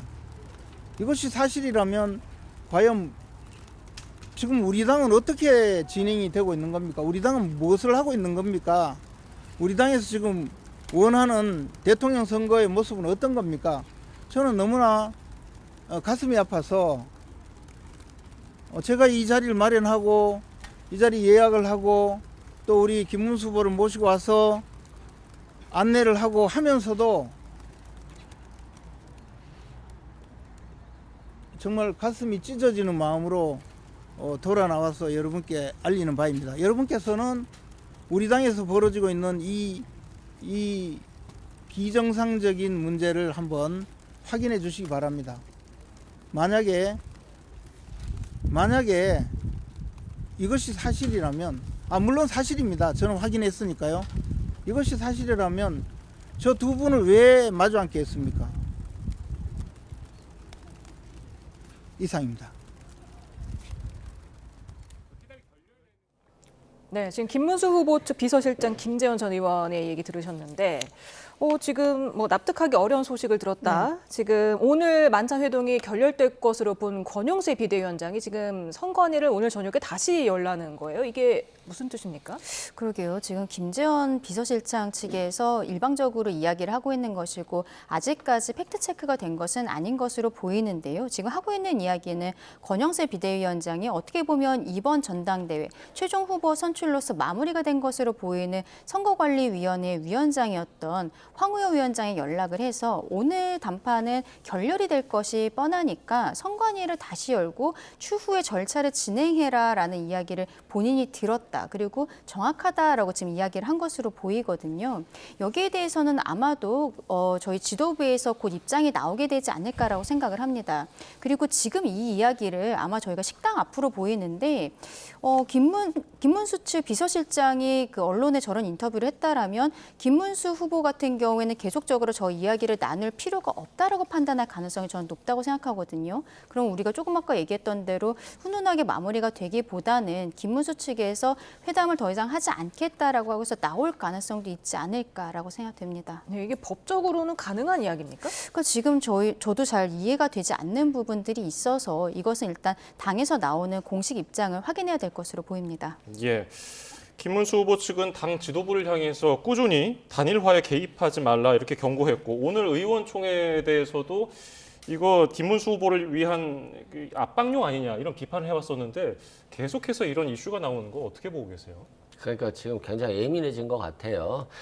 자기들은 이제 보기 좋게 단일화를 해서 뭔가 시너지 효과를 가지려고 했는데 김문수 후보가 당초 약속과 달리 나몰라라 하면서 이제 도망가는 형국으로 되다 보니까 아마도 이제 만약에 대비책을 세우는 것 같아요. 예를 들어서 선거관리위원회도 당의 후보가 임명이 되면 할 필요가 없는 거죠. 그런데 왜 전당대회를 해놨지라고 했잖아요. 이 전당대회는 한덕수 후보와 김문수 후보가 단일화를 해서 만약에 한덕수 후보로 결정된다라고 한다면 추인하는 절차가 필요할 것 같아요. 그런데 오늘 결렬될 것이라는 전제에서 선거관리위원회를 다시 열겠다라고 하는 것은 전당대회에서 오늘 한 여론조사 결과를 가지고 단일화를 원하는데 김문수 후보가 이를 거부하고 있기 때문에 후보를 낙마시켜버리겠다라고 하는 예상까지도 보관으로 가지고 있다라고 생각되고 두 가지 카드를 다 가지고 오늘 저울질하면서 단일화 오늘 협상 결과를 지켜볼 것 같은데요. 오늘 김재원 의원의 저 얘기는 뭐 그냥 자신의 주장인 것 같고요. 들어가신 분들이 단일화를 어떻게 할지는 지켜봐야 될 것 같습니다. 네. 아무래도 국민의힘 지도부에서 입장 표명이 있어야 될 것으로 보이고 그게 나오면 저희가 바로 또 속보로 전해드리겠습니다. 오늘 또 큰 속보였는데 이재명 민주당 대선 후보의 공직선거법 위반 혐의 파기환송심 첫 공판 기일이 연기가 됐습니다. 대선 이후로요. 그렇죠. 5월 15일로 잡혀 있었는데 6월 18일로 연기가 됐습니다. 그런데 이것이 이재명 대표 측에서 기일 연기 신청을 하고 한 3, 40분 뒤에 바로 결정이 나왔거든요. 이것은 법원에서도 좀 기다리고 있었던 것이 아닌가라고 생각을 합니다. 근데 이 부분은 좀 아쉬운 게 같은 재판부에서 이렇게 기일 변경을 한 거예요. 처음에 5월 12일로 지정을 했을 때는 신속한 재판을 하겠다는 의지가 꽤 있었던 것으로 보이는데요. 근데 법조계에서 항상 말씀을 드렸듯이 어차피 6월 3일 전까지 확정이 되기는 어렵습니다. 이미 대법원에서 유죄 취지로 파기환송을 했고 그러면 이번 파기환송심 고등법원에서는 양형에 대해서만 정하면 되는데 그렇다고 해도 그게 마무리가 되는 것이 아니라 이재명 대표 입장에서는 재상고라는 절차를 거쳐서 다시 대법원으로 올라가야 되는데 그게 상고기한 7일 그리고 상고이유서 제출기한 20일 이런 것들이 있어서 6월 3일 전에는 마무리가 되지 않는다는 걸 모두 알고 있던 상황이었거든요. 그럼에도 불구하고 지금 파기환송심을 담당한 서울고등법원에서는 적어도 선거일 전에 조기 대선 전에 양형에 대해서 우리 국민들께 말씀드리는 것이 맞다라고 판단하지 않았나 생각하는데 지금 민주당의 폭주라는 것이 대법원장뿐만이 아니라 그 파기환송 의견을 냈었던 10명의 대법관 모두를 탄핵하겠다라는 이야기들을 계속하고 있고 심지어 지금 고등법원 판사들에 대해서 아직 첫 번째 공판기일이 열리지도 않았는데 혹시라도 이재명 대표가 그날 출석을 안 했을 때 뭐 다음 날 바로 선고를 해버린다거나 이럴 가능성이 있기 때문에 선제적으로 탄핵을 해야 된다. 이런 정말 상권 분립에 대한 기본적인 이해도 없는 이야기들이 계속 나오고 있는 상황이거든요. 이러한 상황에서 법원 입장에서는 어차피 이게 확정이 되지는 않은 상황이니까 이것을 조금 더 여유 있게 하겠다라는 것 아닌가. 근데 말씀은 제가 여유 있게라고 말씀드리지만 결국에는 민주당의 폭주에 법원이 굴복한 것이 아닌가라고 생각합니다. 대장동 재판도 대선 뒤로 연기됐잖아요. 다른 형사재판 5개도 다 대선 뒤로 밀릴 가능성이 있을까요? 뭐 거의 100%라고 생각합니다. 실은 뭐 굳이 민주당이라든가 지지자들이 압박하지 않더라도 선거운동 기간에 날짜를 잡으면 안 됐어요. 이미 연기를 했어야 되는 건데 대법원에서 너무 강력한 메시지를 냈잖아요. 정치적으로 편향된 메시지를 냈고 전원 합의체 회부되고 3일 만에 10대2 유죄 판결을 결정한다는 것 자체가 국민들의 마음을 흔들 수가 없어요. 이건 대법원이 정말 잘못한 겁니다. 헌법재판소가 8대 0이라고 하는 그 탄핵 결정을 하면서도 얼마나 많은 시간을 가졌습니까? 그건 보수에게도 진보에게도 생각할 시간과 또 재판관들 서로에게도 생각할 시간, 숙고의 시간을 가졌던 건데 3일 만에 민주당의 유력 대선 주자를 그냥 유죄 판결을 내려버린다라고 하는 것 자체가 정말 국민 소구력이 없어요. 그렇기 때문에 대법원이 권위를 상당히 실추된 상태에서 국민들이 너무 불안해했죠. 아니 상고이유서 제출 기일 20일이 있는데 이것도 인정 안 해주면 어떻게 하냐라든가 또 5월 15일 날 재판하고 그 다음날 선고하면 어떻게 하느냐. 굉장히 불안해했거든요. 그럼에도 불구하고 민주당 지도부는 탄핵하라고 하는 강성 지지층의 얘기에도 불구하고 그래서는 안 된다. 우리가 시간을 가져야 된다. 일단 연기 신청하자. 그래서 받아주지 않는다라고 한다면 그때 결정해도 된다라고 하는 결정을 지도부가 내린 거고 그걸 현명하게 내렸기 때문에 서울고법의 담당 부장판사도 당연히 대선 기간 동안은 국민들이 선택할 수 있는 참정권의 시간이고 후보자는 선거 운동을 할 수 있는 시간이기 때문에 재판을 선거일 이후로 미루는 것이 낫다라고 판정한 거고요. 굉장히 상식적인 판결을 한 거고 사법부가 다시 권위를 회복할 수 있는 결정을 한 거다라고 생각됩니다. 사실 대선 전에 파기환송심 결과가 나오면 대법관을 탄핵한다고 했는데 그것도 좀 영향이 있을까요? 지금 근데 민주당 입장에서는 대법관에 대해서는 탄핵 카드를 계속 가지고 있을 것으로 보입니다. 왜냐하면 지금 파기환송심에서 기일을 변경한 것이기 때문에 민주당 입장에서는 대법원에서 뭐 전원합의체로 회부된 지 며칠 되지 않아서 6만 페이지를 어떻게 읽었냐 이런 이야기를 하면서 이런 것들이 위헌위법하다. 본인의 직무를 제대로 이행하지 않았다라고 이야기를 하고 있기 때문에 이 상황에서 갑작스럽게 대법원장 그리고 대법관들의 탄핵 카드를 하지 않겠다라고 하면은 또 강성 지지층 입장에서는 왜 이런 식으로 나오냐라고 문제 제기를 할 것이 뻔하거든요. 그래서 지금 14일에 대법원장의 청문회를 한다라고 하는데 아마 그날 답변을 보고서는 거기에 있어서 뭔가 본인들이 문제가 될 것 같다라고 포인트가 들어가는 부분들이 있으면 그때 다시 강성 드라이브를 걸게 되지 않을까라고 생각합니다. 헌법 84조 또 얘기가 나오고 있는데 있는데 네. 대통령 당선 시에 형사재판을 정지하도록 하는 형사소송법 개정안이 법사위를 통과했잖아요. 뭐 관련된 법 계속해서 개정하고 발의하고 할 예정인가요? 그러니까 원칙적으로 따지면 법을 개정 안 하고 84조에는 재직 중에는 소추하지 아니한다는 거잖아요. 만약에 헌법에 기소하지 아니한다라고 했으면 기소만 못하는 거지 재판을 할 수 있거든요. 그러면 당연히 다수설 그리고 헌법재판소에서도 재판해라라고 할 거예요. 그런데 소추하지 아니한다라고 했고 이 소추라고 하는 건 형사소송법에 기소와 진행이라고 돼 있어요. 근데 진행은 뭐겠습니까? 기소하면 재판 진행인 거잖아요.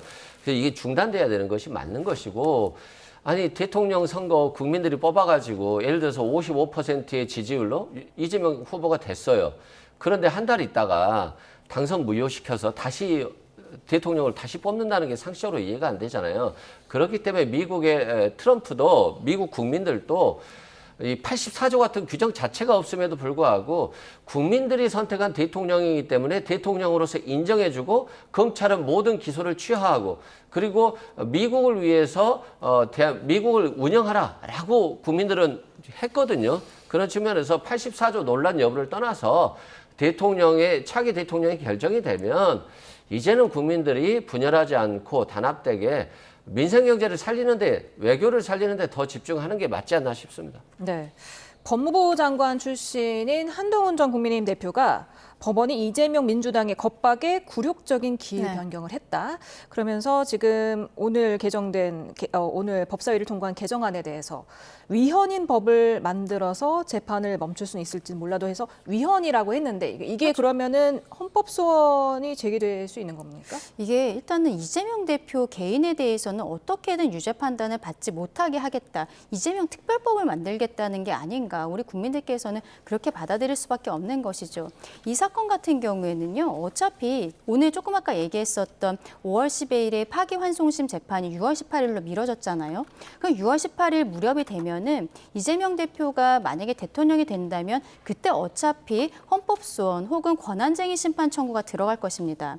본인이 대통령이 되었기 때문에 헌법 84조에 의해서 나는 재판을 받으면 안 되는데 왜 나는 공판기일에 피고인으로 출석을 해야 되는가? 이것이 대통령의 권한을 침해한다. 이러한 이유를 들 것인데 그러면 헌법재판소에서 여기에 대한 결정이 나올 때까지 민주당 입장에서는 차분히 기다리면 돼요. 근데 지금 형사소송법 개정안을 발의하고 진행하겠다는 것은 헌법재판소에서 이재명 대표 그리고 민주당도 역시 434억 원을 토해내야 되는 상황이기 때문에 이재명 대표와 민주당에게 유리한 해석이 나오지 않을 것이라는 것이 예상이 되기 때문에 저는 이러한 법안을 지금 발의하고 있다고 생각을 하거든요.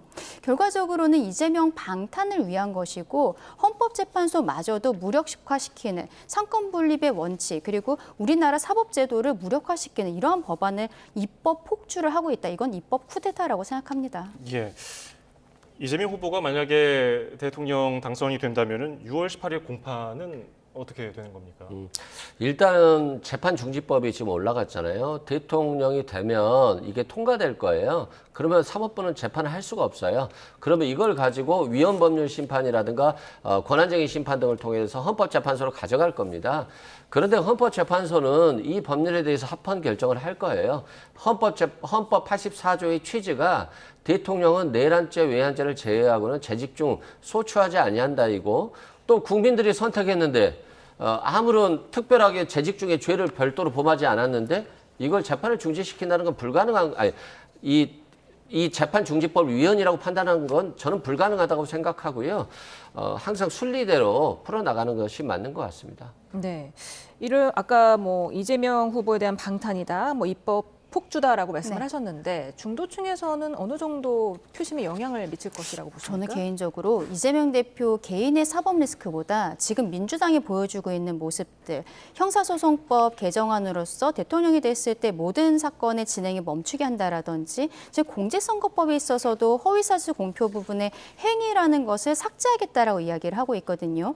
앞서 얘기했었던 대법관과 대법원장과 대법관들 또 고등법원 판사들까지도 후보도 탄핵의 대상으로서 거론을 하고 있고 최근에 최상목 경제부총리에 대해서도 탄핵 시도를 했었는데 결국에는 본인이 사퇴를 하면서 진행이 되지 않았습니다. 이런 것들도 헌법기관인 국무회의를 무력화시키려는 것이거든요. 민주당의 이러한 폭주들이 오히려 이재명 대표의 개인적인 사법 리스크보다도 중도층들께서 보시기에는 더 악영향이 있을 것 같다. 저는 개인적으로 그렇게 생각을 합니다. 네, 이재명 후보는 오늘 공판 연기 소식이 들려오자 헌법 정신에 따른 합당한 결정이다. 국민 주권 행사를 방해하지 않는 게 중요하다. 여전히 사법부를 신뢰하지만 언제나 그렇듯 모든 구성원이 균질하지가 않다. 이게 무슨 의미일까요?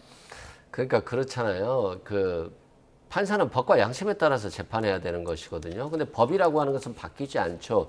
양심이 다 다른 것인데 이번에 대법원 판결을 보면 3일 만에 윤석열 전 대통령이 임명한 대법관들은 다 유죄 판결을 했거든요. 10명 정도가.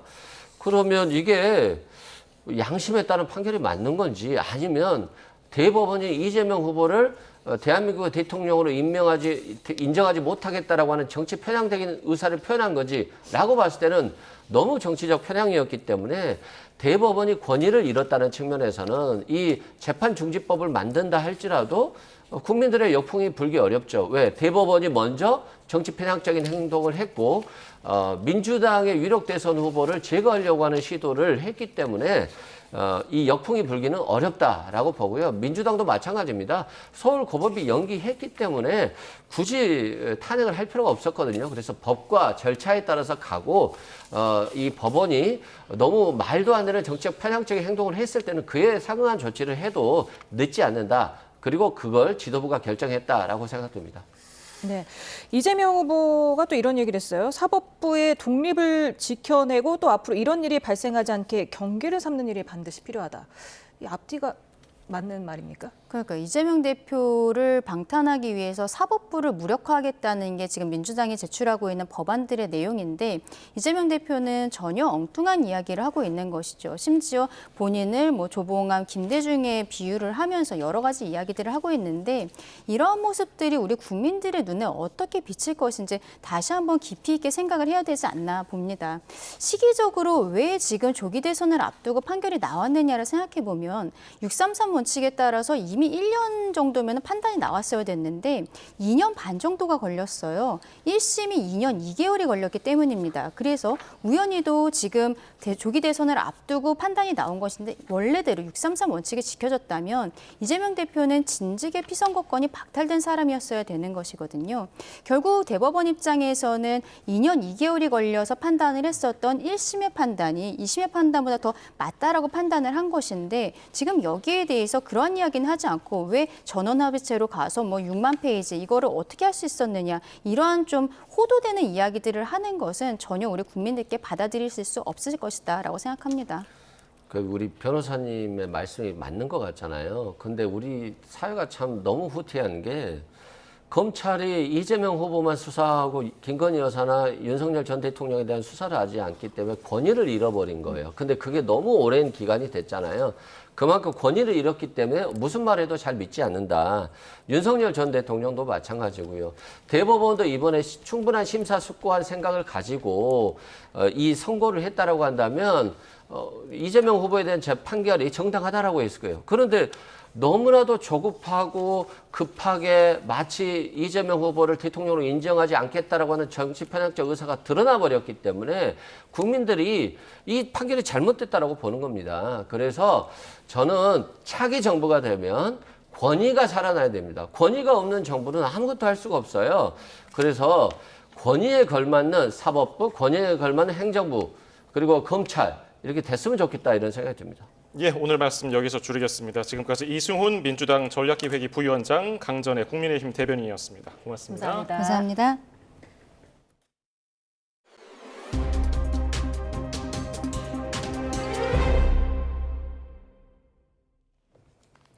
SK텔레콤 해킹 사태가 발생한 지 19일 만에 최태원 회장이 직접 사과에 나섰습니다.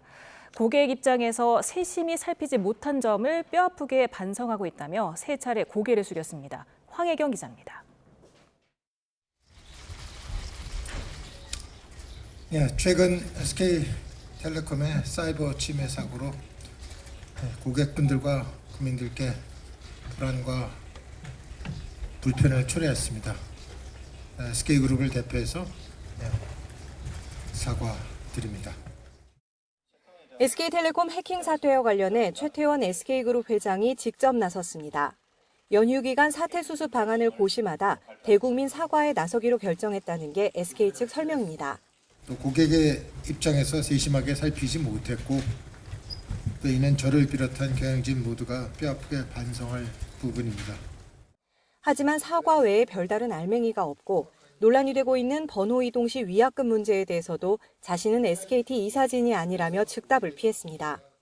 논의가 잘 돼서 좋은 해결 방안이 계속 나오기를 저도 기대하고 있습니다. 제가 이사회 멤버가 아니다 보니 드릴 수 있는 말씀이 여기까지인 거 양해해 주시기 바랍니다.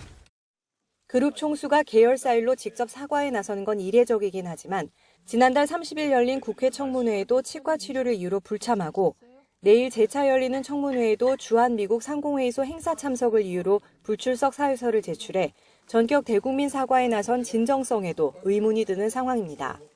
늦게나마 보안 시스템 투자를 확대하고 정보보호혁신위원회를 구성해 중립적 시각에서 개선 방안을 마련하겠다고 밝혔지만 최 회장이 SK그룹 존재 이유로 밝힌 고객 신뢰를 다시금 회복할 수 있을지 전 국민의 이목이 쏠려 있습니다. YTN 황혜경입니다. 미국과 중국 간 관세 협상 기대감이 커지며 원달러 환율이 비상계엄 후 5개월 만에 1,380원대로 급락했습니다. 미국이 아시아권 통화에 절상 압력을 넣는 제2의 플라자 합의를 시도한다는 관측까지 돌며 아시아 통화가 강세를 띈 점도 영향을 미쳤습니다. 류한홍 기자가 보도합니다.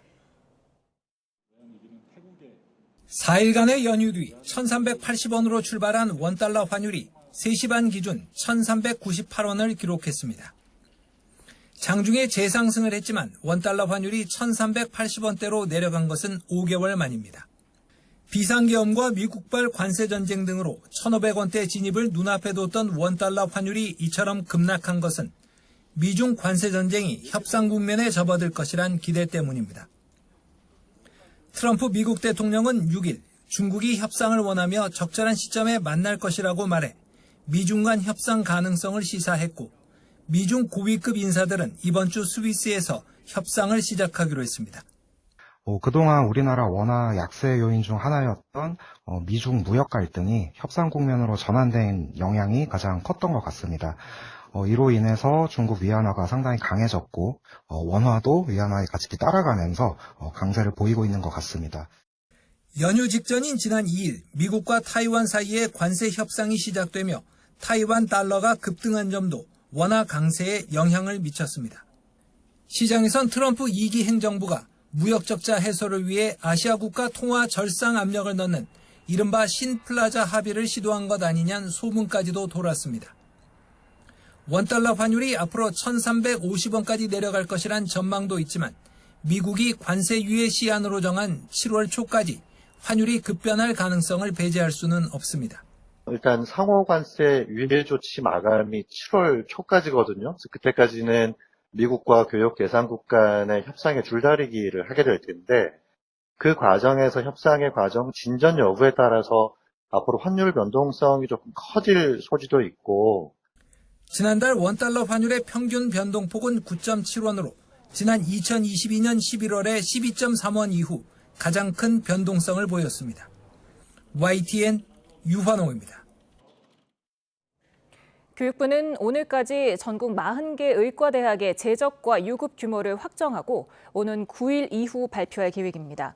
각 대학 학칙에 따라 어린이날 연휴가 끝나기 전에 수업 참여 의사를 밝혔다면 유급을 면할 수 있지만 연휴 기간이 지난 후에 수업 참여 의사를 밝힌 학생의 경우 유급이 불가피한 상황입니다.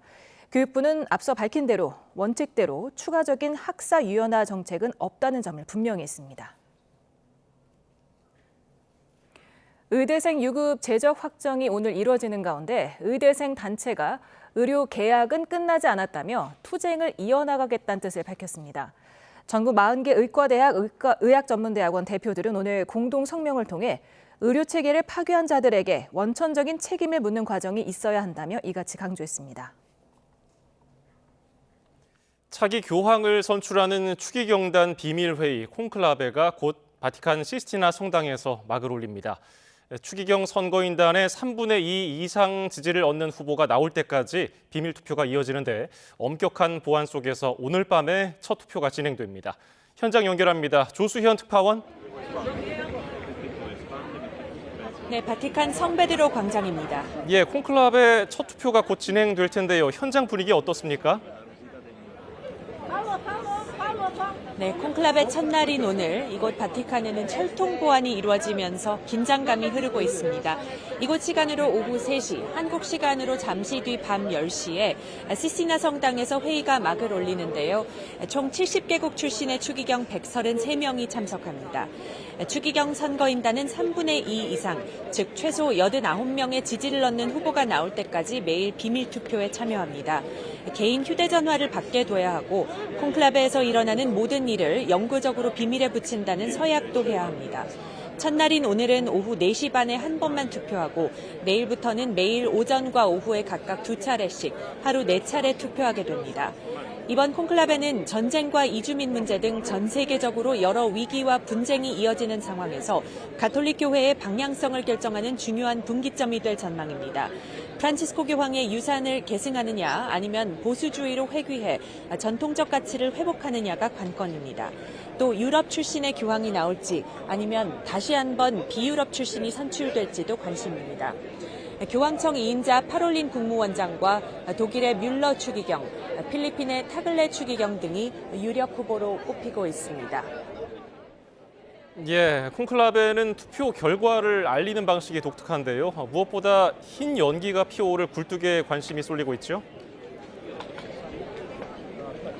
네, 그렇습니다. 지금 제가 서 있는 성베드로 광장 뒤로 성베드로 대성당과 시스티나 성당이 위치해 있는데요.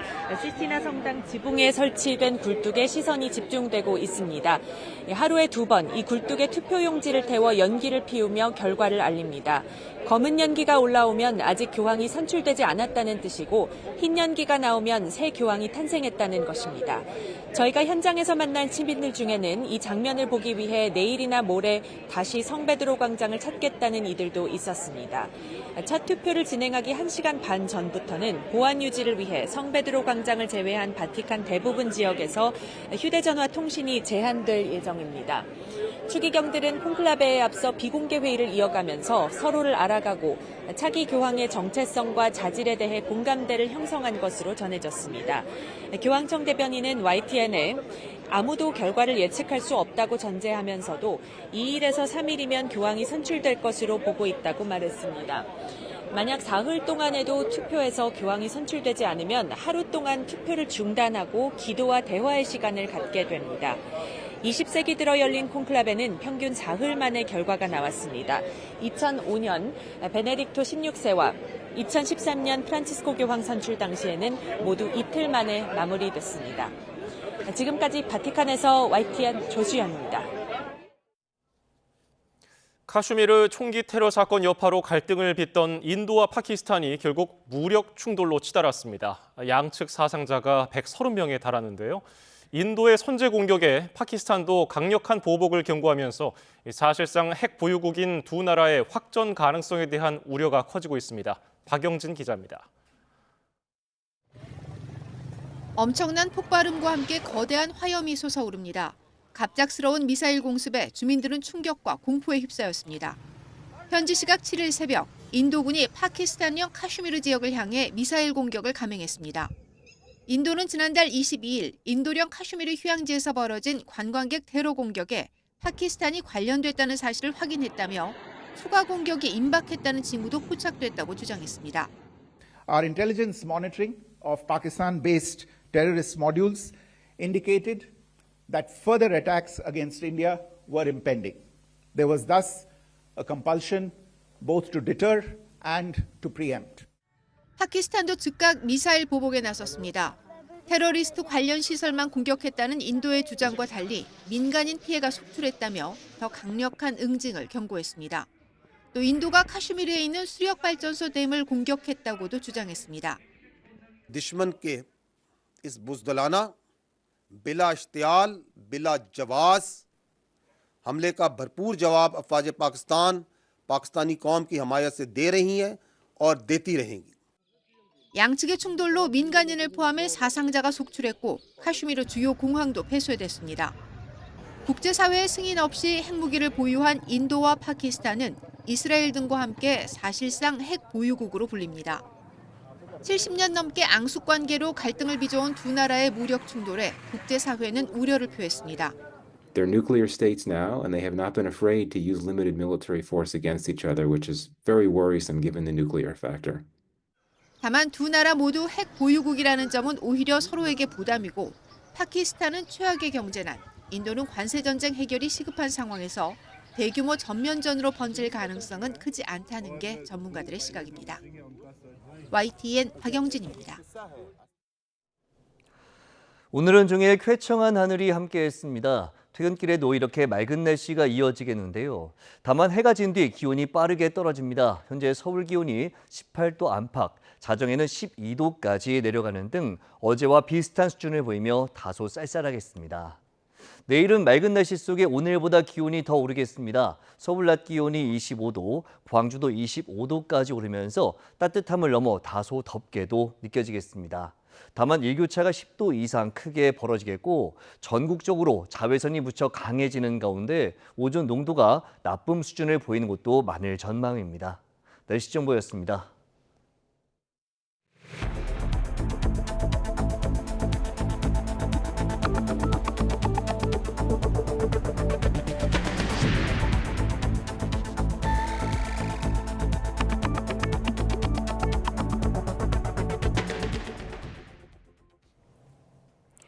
국민의힘 김문수 대선 후보와 무소속 한덕수 예비후보가 1대1로 만나 후보 단일화 문제를 논의하고 있습니다. 그간 김 후보가 신속한 단일화 요구에 거리를 두며 당 지도부와 갈등을 빚어온 가운데 단일화 시점과 방식 등 구체적인 합의를 이뤄낼지 주목됩니다. 취재기자 연결합니다. 박광열 기자, 자세한 내용 전해주십시오. 네, 김문수 후보와 한덕수 후보는 조금 전인 오후 6시쯤 서울 종로구 한 식당에서 배석자 없이 만나 단일화 관련 담판을 시작했습니다. 지난 5일 조계사에서의 짧은 만남 뒤 이틀 만이자 김문수 후보가 국민의힘 대선 후보로 선출된 뒤 두 사람이 제대로 얼굴을 맞대고 장시간 대화하는 건 사실상 처음인데요. 회동에 앞서 손을 맞잡고 잠시 덕담을 나눴습니다. 김 후보가 먼저 도착한 한 후보에게 얼마나 고생 많으시냐고 인사를 건넸고, 이에 한 후보는 정치에 익숙지 않은 사람이라 요즘 주로 언론과 많이 만나고 외신 기자들과 만났다고 화답했습니다. 이후 비공개로 지금까지 회동이 진행 중입니다. 이번 만남은 어제 김 후보가 단일화 관련 더 이상의 불필요한 논쟁은 없어야 한다며 한 후보에게 제안해서 성사가 됐습니다. 단일화 시점과 방식 등 구체적인 합의에 이를 수 있을지가 가장 큰 관심사인데요. 이 회동의 키는 김문수 후보가 쥐고 있다는 게 대체적인 관측입니다. 이 김 후보는 후보 등록 마감일인 오는 11일까지 이 단일화 논의를 마무리해달라는 당 지도부의 요구에 불쾌감을 드러내면서 어제 대선 후보로서의 일정을 전격 중단했습니다. 오늘 의원총회도 참석하지 않았는데요. 이 단일화 주도권은 후보인 자신에게 있다고 맞선 겁니다. 이 관련해 한덕수 후보 오늘 회동 직전에 기자회견을 열었습니다. 단일화가 이뤄지지 않으면 대선 본 후보 등록을 하지 않겠다라고 사실상의 배수진을 쳤습니다. TV토론과 여론조사 등 단일화의 세부 방식은 무엇이든 응하고 승복하겠다며 김문수 후보 측의 빠른 단일화 합의를 압박했는데요. 권성동 원내대표 역시 의원총회에서 김 후보는 대선 경선 과정에서 여러 차례 한덕수 후보와의 단일화를 신속하게 추진하겠다고 약속했다며 반드시 단일화를 확정해야 한다고 강조했습니다. 또 권영세 비상대책위원장은 후보 등록 마감일인 11일까지 단일화가 이뤄지지 않는다면 사퇴하겠다, 이렇게 공언을 한 바 있습니다. 오늘 단일화 담판에 실패할 경우 김 후보를 향한 당내 압박은 더 거세질 거란 관측도 나옵니다. 국민의힘은 오늘 전 당원을 대상으로 해서 김문수, 한덕수 단일화 관련 찬반 그리고 선호하는 단일화 시점을 물었는데요. 이 결과를 회동 내용에 따라 공개할지 결정한다는 계획입니다. 담판이 성과를 내지 못한다면 심야 의원총회를 통해 대응책을 모색할 거로 보입니다. 지금까지 국회에서 YTN 박광열입니다. 국민의힘 김문수 대선 후보에게 경선 1위 자리를 내줬던 한때 경쟁 후보들은 단일화 사태의 책임을 당 지도부로 돌리는 분위기입니다. 애초 한덕수 후보를 점지해둔 더러운 판이었다는 원색적인 비난까지 나왔는데 개혁신당 이준석 후보도 예상된 파국이라고 말을 보탰습니다. 김다연 기자입니다. 국민의힘 김문수 대선 후보와 경쟁했던 경선 탈락 후보들의 화살은 당 지도부를 향하고 있습니다. 이럴 줄 알았다, 자업자득이란 비판인데 홍준표 전 시장은 용산과 당 지도부가 합작해 한덕수 후보를 느닷없이 띄운 결과라고 맹비난했습니다. 홍 전 시장은 왜 김 후보만 비난하고 이른바 윤석열 아바타를 자처한 한 후보는 뭐라 하지 않느냐며 지도부는 역으로 이용당해도 할 말 없다고 쏘아붙였습니다. 차라리 가위바위보로 대선 후보를 뽑지 그랬냐는 자조 섞인 반응도 나왔습니다. 역시 4강까지 올라갔던 안철수 의원은 나머지는 들러리였느냐며 단일화 필요성엔 공감하지만 번갯불에 콩 구워 먹는 듯한 방식이 잘못됐다고 지적했습니다. 김 후보와 가장 마지막까지 접전을 벌였던 한동훈 전 대표도 SNS를 통해 국민 보기에 부끄럽고 죄송하다며 답답함을 드러냈습니다. 민주당 이재명의 독재 국가가 코앞인데 우리끼리 상투 붙잡고 드자비할 정신이 있느냐고 따져 물었습니다. 정치하는 사람으로서 많이 안타깝게 생각합니다. 보수를 개혁하고 당을 개혁하고 그래서 대한민국을 발전시키는데 최선을 다하겠습니다. 자신의 이름을 단일화 명단에 올리지도 말라며 독자 행보를 이어가는 개혁신당 이준석 후보도 윤 전 대통령 핵심 세력, 이른바 윤핵관이 우격다짐을 벌인 탓이라고 일침을 놨습니다. 국민의힘 안팎의 반응을 종합하면 단일화 의지로 표심을 가져간 김문수 후보도 달갑지 않지만 더 나쁜 건 부추긴 당내 핵심 세력이라는 겁니다. 주요 경선 경쟁자들이 최종 후보를 적극 도왔던 과거 전례를 이번엔 찾기 어려운 이유로도 보입니다. YTN 김다연입니다. 더불어민주당은 국민의힘 김문수 대선 후보와 무소속 한덕수 예비 후보의 단일화 갈등을 겨냥해 연일 맹공을 펼치고 있습니다. 한 후보 부인을 둘러싼 무속 논란에도 본격적인 의혹 제기에 나섰습니다. 이준혁 기자입니다. 민주당은 내란 장관 출신 김문수 후보나 내란 총리 출신 한덕수 후보나 그 밥에 그나물이라며 단일화 갈등을 겪는 양측을 싸잡아 비판했습니다. 미래 비전과 정책, 공약을 겨뤄야 할 대선이 국민을 볼모로 삼은 내란 잔당의 막장극으로 변질되고 있다고 깎아내렸습니다.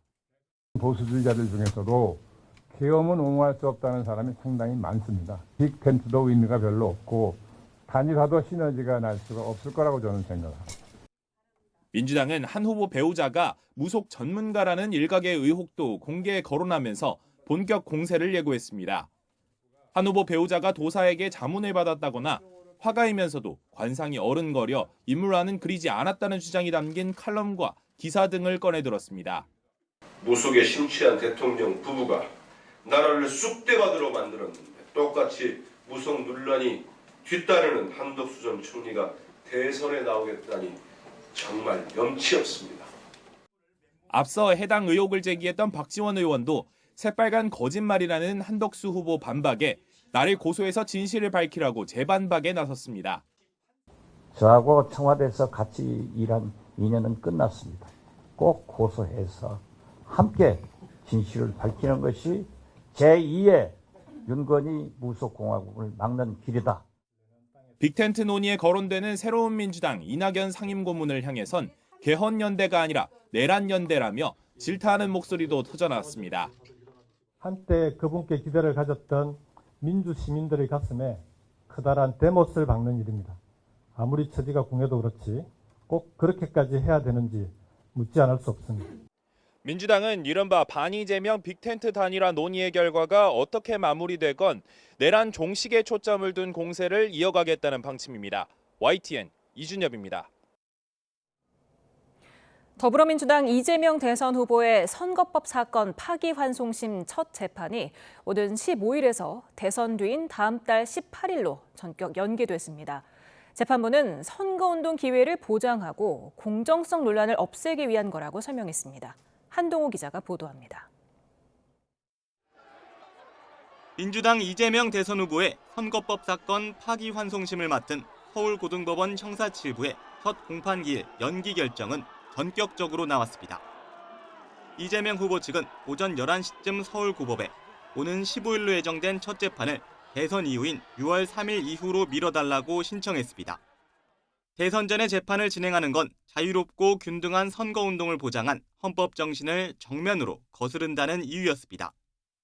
서울고등법원은 선거운동 기간인 15일에 공판기일을 지정해 후보의 자유로운 선거운동을 방해하고 있습니다. 기일 변경 신청서를 접수한 재판부는 불과 1시간 만인 오후 12시쯤 공판기일을 오는 15일에서 대선 뒤인 다음 달 18일로 미루기로 했습니다. 이 후보 측도 미처 예상하지 못한 어느 때보다 신속한 판단이었는데 구체적인 이유와 경고도 남겼습니다. 재판부는 먼저 이 후보 측 주장을 받아들여 대통령 후보인 피고인에게 균등한 선거운동의 기회를 보장하고 재판의 공정성 논란을 없애기 위해서였다고 기일 연기 이유를 밝혔습니다. 다만 정치권의 사법부 압박 논란에 대해선 정면으로 반박했습니다.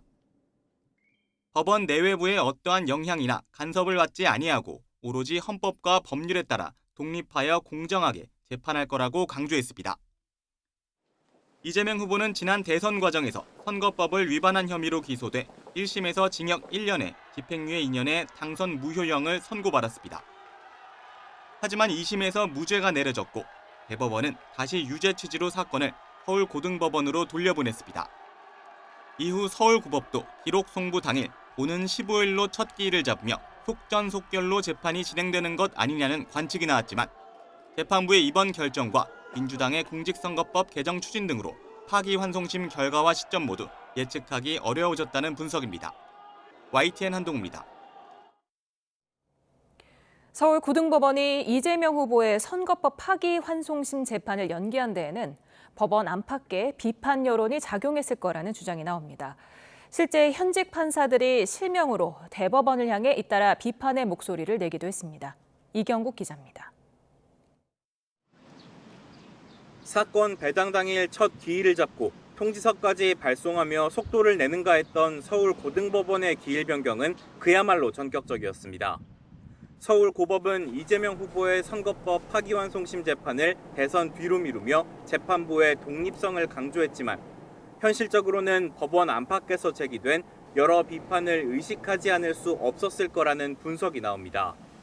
일단 대법원 전원합의체의 유죄 취지 파기환송 선고에 대한 정치권의 반발이 거셉니다. 민주당은 당장 파기환송 다수 의견을 낸 조희대 대법원장 등 대법관 10명에 대한 고발 방침을 밝혔고 민주당 일각에서는 이들에 대해 탄핵을 추진해야 한다는 목소리도 나왔습니다. 나아가 파기환송심을 맡은 서울고법 재판부 판사들에 대한 탄핵 주장까지 제기됐습니다. 여기에 사법부 내부에서도 전원합의체의 선고에 대한 비판이 이어졌습니다. 대법원의 판결을 존중한다며 법관 탄핵 등이 언급되는 것에 반대한다는 목소리도 있었지만 조희대 대법원장이 반 이재명 정치투쟁의 선봉장이 됐다며 사퇴하라는 비판, 이재명 후보 과거 발언이 윤석열 전 대통령의 계엄 선포보다 악랄한 것이냐는 등 현직 판사들의 반발이 잇따랐습니다. 결국 법원 안팎에서 대법원을 향한 거센 비판이 이어진 상황에서 서울고법이 공식 선거운동 기간 대법원의 법리 판단을 그대로 따라야 하는 파기환송심 재판을 진행하는 건 무리라고 판단했을 가능성이 있습니다. YTN 이경국입니다. 더불어민주당 이재명 대선 후보는 자신의 선거법 파기환송심 첫 공판이 대선 뒤로 미뤄지자 합당한 결정이라며 환영의 뜻을 밝혔습니다. 당 차원에선 나머지 재판들도 기일을 연기해야 한다며 사법부 압박을 이어가고 있습니다. 황보혜경 기자입니다. 경청 투어 일정으로 전북 전주를 찾은 민주당 이재명 대선 후보. 고등법원의 파기환송심 연기 결정은 당연한 결정이라고 평가했습니다. 대선은 국민의 주권을 행사하는 가장 중요한 시기인 만큼 재판에 방해를 받아선 안 된다는 겁니다. 지금은 국민 주권을 실현하는 시기입니다. 법원이 이 헌법 정신에 따라서 당연히 해야 될 합당한 결정을 했다고 생각합니다. 민주당 선거대책위원회도 공정선거를 위한 최소한의 조건이 갖춰졌다며 환영의 뜻을 밝혔습니다. 다만 이 후보의 남은 다른 재판들도 모두 대선 이후로 연기해야 한다며 사법부를 향한 압박 수위를 끌어올렸습니다. 공직선거법 재판 외에도 여러 사건의 재판 기일이 잡혀 있습니다. 나머지 재판 역시 연기하는 것이 순리에 맞습니다. 앞서 이 후보는 대법원 선고를 조봉암 사법살인과 김대중 사형 선고에 빗대며 사법부를 직접 정조준했습니다. 또 김대중 전 대통령을 거듭 인용하면서 국민의 행동을 촉구하기도 했습니다. 행동하지 않는 양심은 악의 편이다. 할 일이 없으면 담벼락이 되고 고함이라도 질러라. 우리 김대중 대통령께서 하신 말씀입니다. 최근 대법원 선고에 언급을 자제해오던 이재명 후보가 사법부를 정면으로 비판한 건 지지층 결집을 노린 전략적 판단이란 분석도 나옵니다. 공판 기일이 연기되며 대선 전 사법 리스크는 해소된 모습이지만 사법부를 겨냥한 민주당의 고강도 압박은 당분간 계속될 거란 전망입니다. YTN 황보혜경입니다. 이재명 후보의 파기환송심 재판은 미뤄졌지만 민주당은 각종 입법과 청문회에 속도를 내며 사법부 압박을 이어갔습니다. 피고인이 대통령에 당선되면 받고 있던 재판을 정지하도록 하는 법을 통과시키고 다음 주 조희대 대법원장 청문회도 추진한다는 계획입니다. 홍민기 기자입니다. 이재명 대선 후보의 파기환송심 첫 공판이 미뤄진 뒤에도 민주당은 사법부의 대선 개입을 차단하겠다며 관련 입법에 속도전을 펼쳤습니다. 먼저 법제사법위원회에선 피고인이 대선 후보로 등록할 경우 받고 있던 재판을 정지하도록 하는 형사소송법 개정안이 통과됐습니다. 헌법 84조에 따라 현직 대통령의 내란 외환죄 외의 형사재판이 중단된지를 두고 논란이 생기자 아예 법 적용 범위를 넓힌 개정안 통과를 추진한 겁니다. 대통령이 되어서 대통령이 취임하고 그 임기 종료 시까지는 재판 절차가 정지되도록 하는 의무조항을 두었습니다. 공직선거법상 허위사실 공표죄 적용 대상에서 행위라는 개념을 삭제한 선거법 개정안도 상임위 문턱을 넘었습니다. 현행법은 가족관계나 직업, 경력, 행위 등에 관한 허위사실 공표를 금지하는데 이 가운데 행위의 허위사실 공표는 처벌하지 않게 하겠다는 겁니다. 앞서 대법원은 이재명 후보의 이른바 골프 발언과 국토부 협박 발언이 행위에 관한 허위사실에 해당한다며 유죄 취지로 판단했습니다. 민주당은 또 오는 14일 대선 개입 의혹 진상규명 청문회를 의결하고 조희대 대법원장과 대법관 전원을 증인으로 채택했습니다. 당 선대위 회의에선 조 대법원장이 유력 후보인 이 후보를 제거하려 사법살인을 시도하고 있다는 강도 높은 비난이 쏟아졌습니다. 대법원에 의한 대선 개입은 없을 것이라는 의사표시를 대법원이 직접 발표해야만 합니다.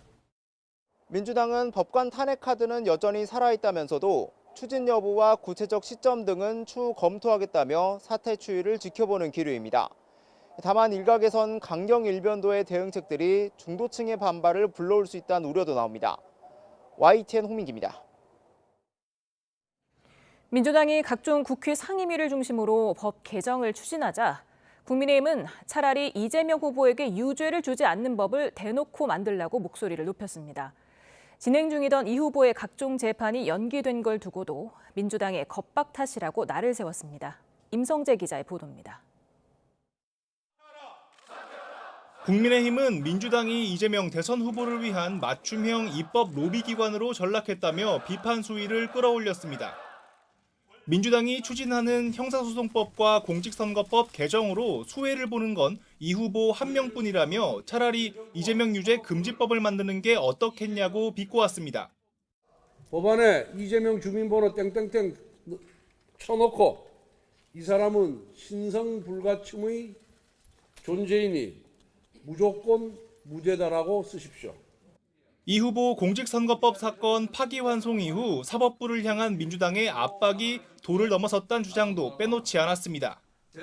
조희대 대법원장 고발 예고나 청문회 개최 의결을 깡패 집단이나 할 행동으로 규정하고 이 후보를 각종 독재자에 비유하며 비난전을 이어갔습니다. 특히 이 같은 민주당의 압력 행사로 이 후보 파기환송심 첫 재판 등 각종 재판이 대선 후로 연기된 건 아닌지 의심의 눈길을 거두지 않았습니다. 일련의 겁박에 사법부마저 중심을 잃은 건 아닌지 유감스럽고 개탄스럽다는 비판입니다. 국민들이 심판해 주시는 거 말고는 6월 3일 전에 6월 3일 이후에 이재명 대표 면제를 위한 사법부 파괴를 막을 방법은 더 이상 없습니다. 국민의힘은 남은 대선 기간 이재명 후보를 둘러싼 사법 리스크와 민주당의 대응을 최대한 부각할 것으로 보입니다. 하지만 단일화를 둘러싼 당 내홍 속 대민주당 여론전의 시선이 분산될 거란 우려 섞인 지적도 나옵니다. YTN 임성재입니다. 교통법규를 위반한 차량을 골라서 일부러 사고를 낸 뒤 수천만 원의 보험금을 타낸 보험 사기범이 경찰에 붙잡혔습니다. 4년간 20여 차례 유사 사고를 반복한 것으로 드러났습니다. 윤지아 기자입니다. 도로에 갑자기 끼어드는 차량. 곧이어 충돌이 일어나고 가해 차량은 사고 수습에 나섭니다. 하지만 이 장면, 우연이 아닌 계획된 사고였습니다. 좁은 2차선 차로에서도 사고가 났습니다. 갓길에 주차된 차를 고려해 서로 양보 운전을 해야 하지만 오는 차가 불가피하게 중앙선을 넘자 마찬가지로 충돌이 일어납니다.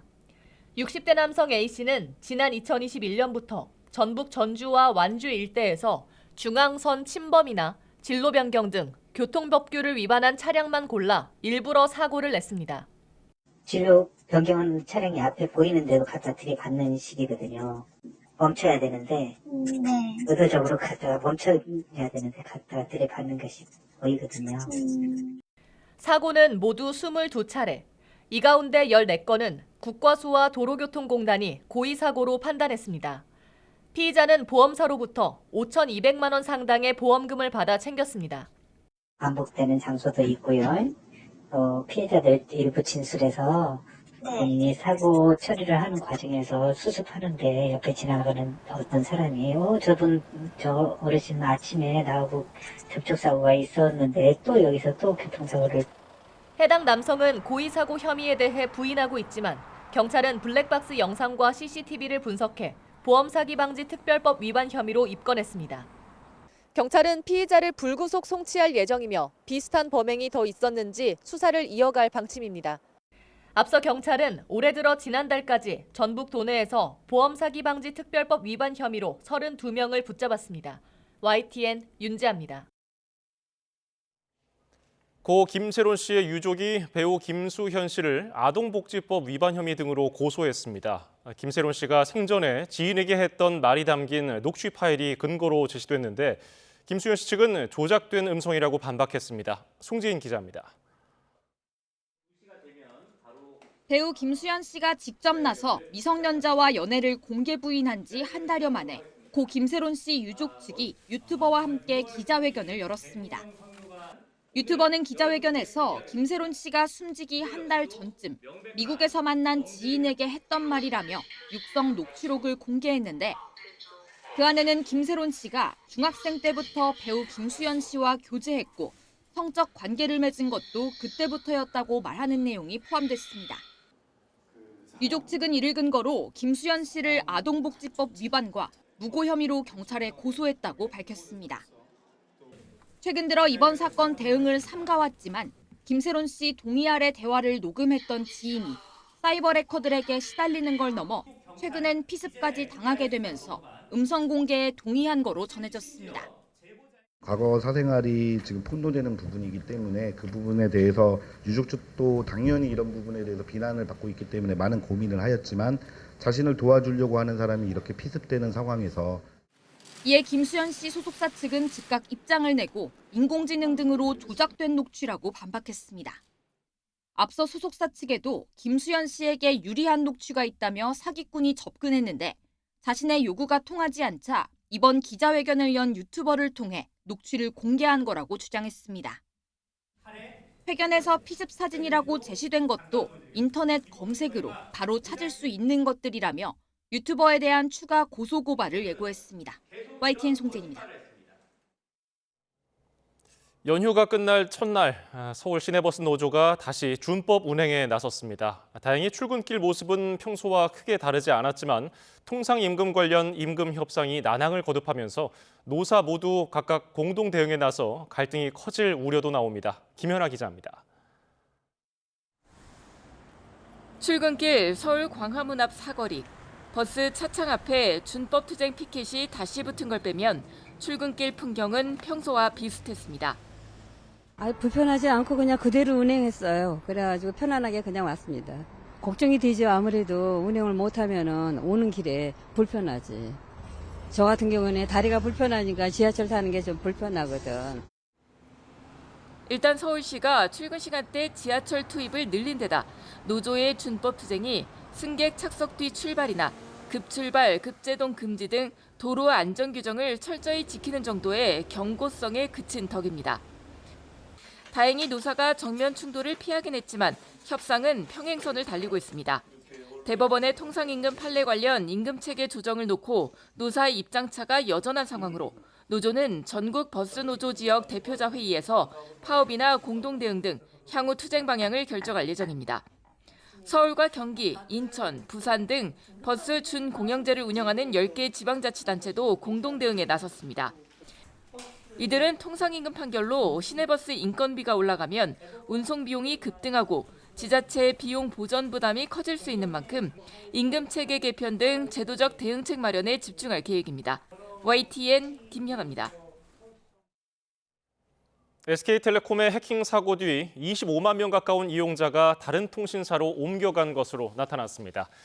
통신업계 자료를 보면 SK텔레콤 해킹 사태가 확인된 지난달 22일 이후 어제까지 SK텔레콤에서 다른 통신사로 이동한 가입자는 모두 24만 8,069명으로 집계됐습니다. 해킹 사태로 무리를 빚은 SK텔레콤이 유심보호 서비스 적용 가능한 고객 100%가 가입을 완료했다고 밝혔습니다. SK텔레콤은 해외 로밍 중이라 서비스 가입이 어려운 100만 명 정도를 제외하면 모든 가입자에 대해 자동 가입을 완료했다며 이같이 밝혔습니다. 또 오는 14일부터는 로밍 이용자들도 유심보호 서비스가 자동으로 업그레이드 될 거라고 덧붙였습니다. 모바일 쿠폰 판매 업체를 해킹해서 30억 원 상당의 모바일 상품권을 빼돌린 혐의로 19명이 무더기 검거됐습니다. 이들은 모바일 상품권의 핀 번호만 알면 대형마트에서 쉽게 종이 상품권으로 교환할 수 있다는 점을 악용했습니다. 배민혁 기자입니다. 한 남성이 대형마트의 무인 상품권 판매기 앞에 서 있습니다. 곧이어 상품권을 뭉치로 뽑아 봉투에 집어넣습니다. 해킹으로 몰래 빼돌린 모바일 백화점 상품권을 종이 상품권으로 바꾼 겁니다. 중국 국적의 해외 총책 30대 A씨 등은 지난해 8월 한 모바일 쿠폰 판매 업체 관리자 계정을 해킹했습니다. 이들은 관리자 계정을 통해 모바일 상품권 7천여 장, 30억 원어치를 주문했습니다. 일당은 고액 아르바이트 등을 명목으로 모집한 교환책에게 모바일 상품권을 대형마트에서 종이 상품권으로 바꾸도록 했습니다. 한 번에 너무 많은 상품권을 교환하면 의심을 살까봐 전국의 마트 22곳을 돌아다니게 했습니다. 이렇게 교환한 상품권은 28억 6,700만 원어치에 달했습니다. 상품권은 A씨 등의 가족이나 초등학교 동창 같은 믿을 수 있는 이들이 수거하게 했고 상품권 업자를 통해 현금화한 뒤 해외로 빼돌렸습니다. 이 모든 일이 주말과 휴일, 이틀 동안 벌어져 상품권 판매업체는 피해를 알아차리기 쉽지 않았고 수십억 원에 이르는 상품권 대금을 치르게 된 피해 업체는 결국 폐업했습니다. 최근 크게 늘고 있는 모바일 상품권 해킹 피해를 예방하기 위해서는 시스템 관리 계정 유출에 유의하고 정기적인 보안 점검과 다중인증 도입으로 해킹 위협을 최소화하는 것이 가장 중요합니다. 경찰 조사 결과 총책 A씨는 한국에서 보이스피싱 범죄를 저질러 처벌받은 적이 있는 것으로 드러났습니다. 경찰은 교환책 등 일당 19명을 무더기로 검거해 이 가운데 6명을 구속 송치했습니다. 또 A씨와 수거책 역할을 했던 A씨의 형 40대 B씨 등 2명에 대해 인터폴에 적색 수배를 요청하고 다른 조직원 3명도 쫓고 있습니다. YTN 배민혁입니다.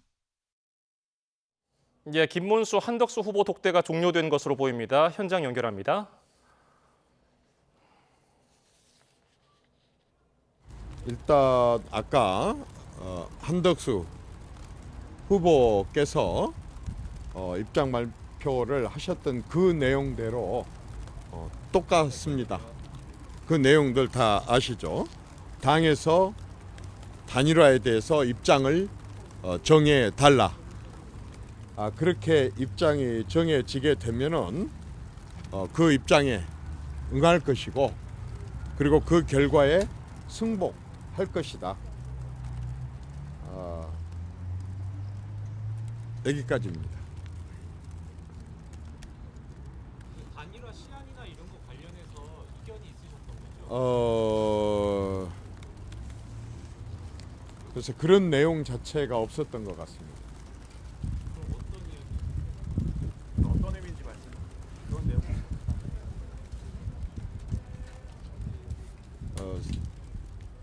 어쨌든 우리는 이제 아까 입장 얘기했듯이 단일화가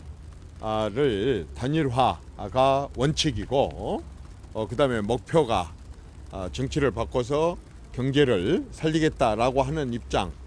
그다음에 일관되게 단일화에 대해서 당에서 결정해 주면 따르겠다라고 하는 그런 말씀 아마 하신 것 그런 얘기를 했다까지는 없습니다. 어쨌든 지금 후보께 여쭤봤더니 합의된 것 따로 없다. 합의된 것 없다. 라고 하는 얘기를 하셨었고 구체적인 내용보다는 저한테 그렇게 얘기했습니다. 아까 발표한 입장 그대로 다 그대로 한다. 그것을 아까 조금 전에 제가 이제 말씀드렸잖아요. 그래서 그 아까 입장 발표하신 그대로 간다. 이렇게 말씀을 하셨습니다. 그러니까 사퇴 후보 같은 건 아닌가요? 그런 건 그런 구체적인 얘기는 후보들한테 듣지를 못했습니다만 그런 식으로 구체적으로 얘기가 된 것 같지도 않습니다. 논의가 됐다는 큰 틀에서의 합의는 있으셨나요? 어쨌든 더 깊은 내용을 얘기를 안 하신 거 보니까 그다지 이렇게 어떤 준비가 되어서 나온 것 같지는 않아 보입니다. 그래서 그런 내용들이 그렇게 기대를 했지만 그런 내용들이 없으니까 저한테 후보께서 기자들 뵌지를 알지만 그런 설명을 저한테 해주시지 않으셨습니다.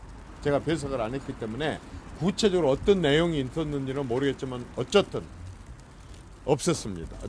결과는 없다. 합의된 결과는 없다. 다시 만나기로 하셨으니까 다시 만나는 날짜 같은 걸좀 정하시겠습니까?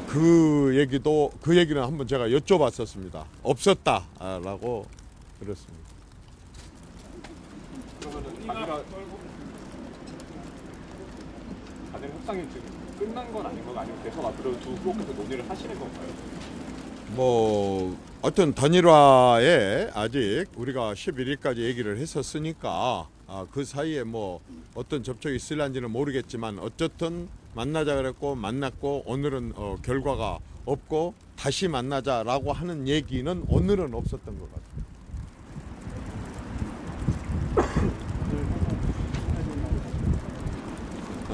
일단 한번 들어보십시오. 더 상세하게 하실 분들이 있으시니까. 어쨌든 우리는 국민의힘이라고 하는 당과 단일화를 그쪽에서 일임을 했고 당에 일임을 했고 당에서 결정된 대로 우리는 실행을 할 것이고 또 그 결과에 대해서도 승복을 한다. 이게 처음부터 끝까지 똑같은 얘기입니다. 한마디로 우리는 분명하게 처음 출마 결심할 때부터 지금까지 원칙 그리고 목표 똑같습니다. 후보님 몇 분 정도 대화를 나누셨어요? 조금 전에 나오셨으니까 한 시간 20분? 어쨌든 오늘 총리에서 제안하신 내용이 어떤 거예요? 글쎄 저는 그런 말씀을 듣지는 않았었습니다만 아까 저한테 제가 어떤 얘기를 나누셨습니까? 라고 했을 때 말하자면 아까 오후에 입장 발표하셨던 그 입장과 똑같다. 그렇게 말씀하신 것까지 들었습니다. 그래도 좀 어떤 부분에 의견이 있어서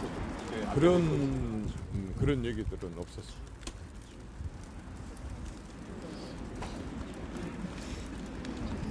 먼저 마칠까요?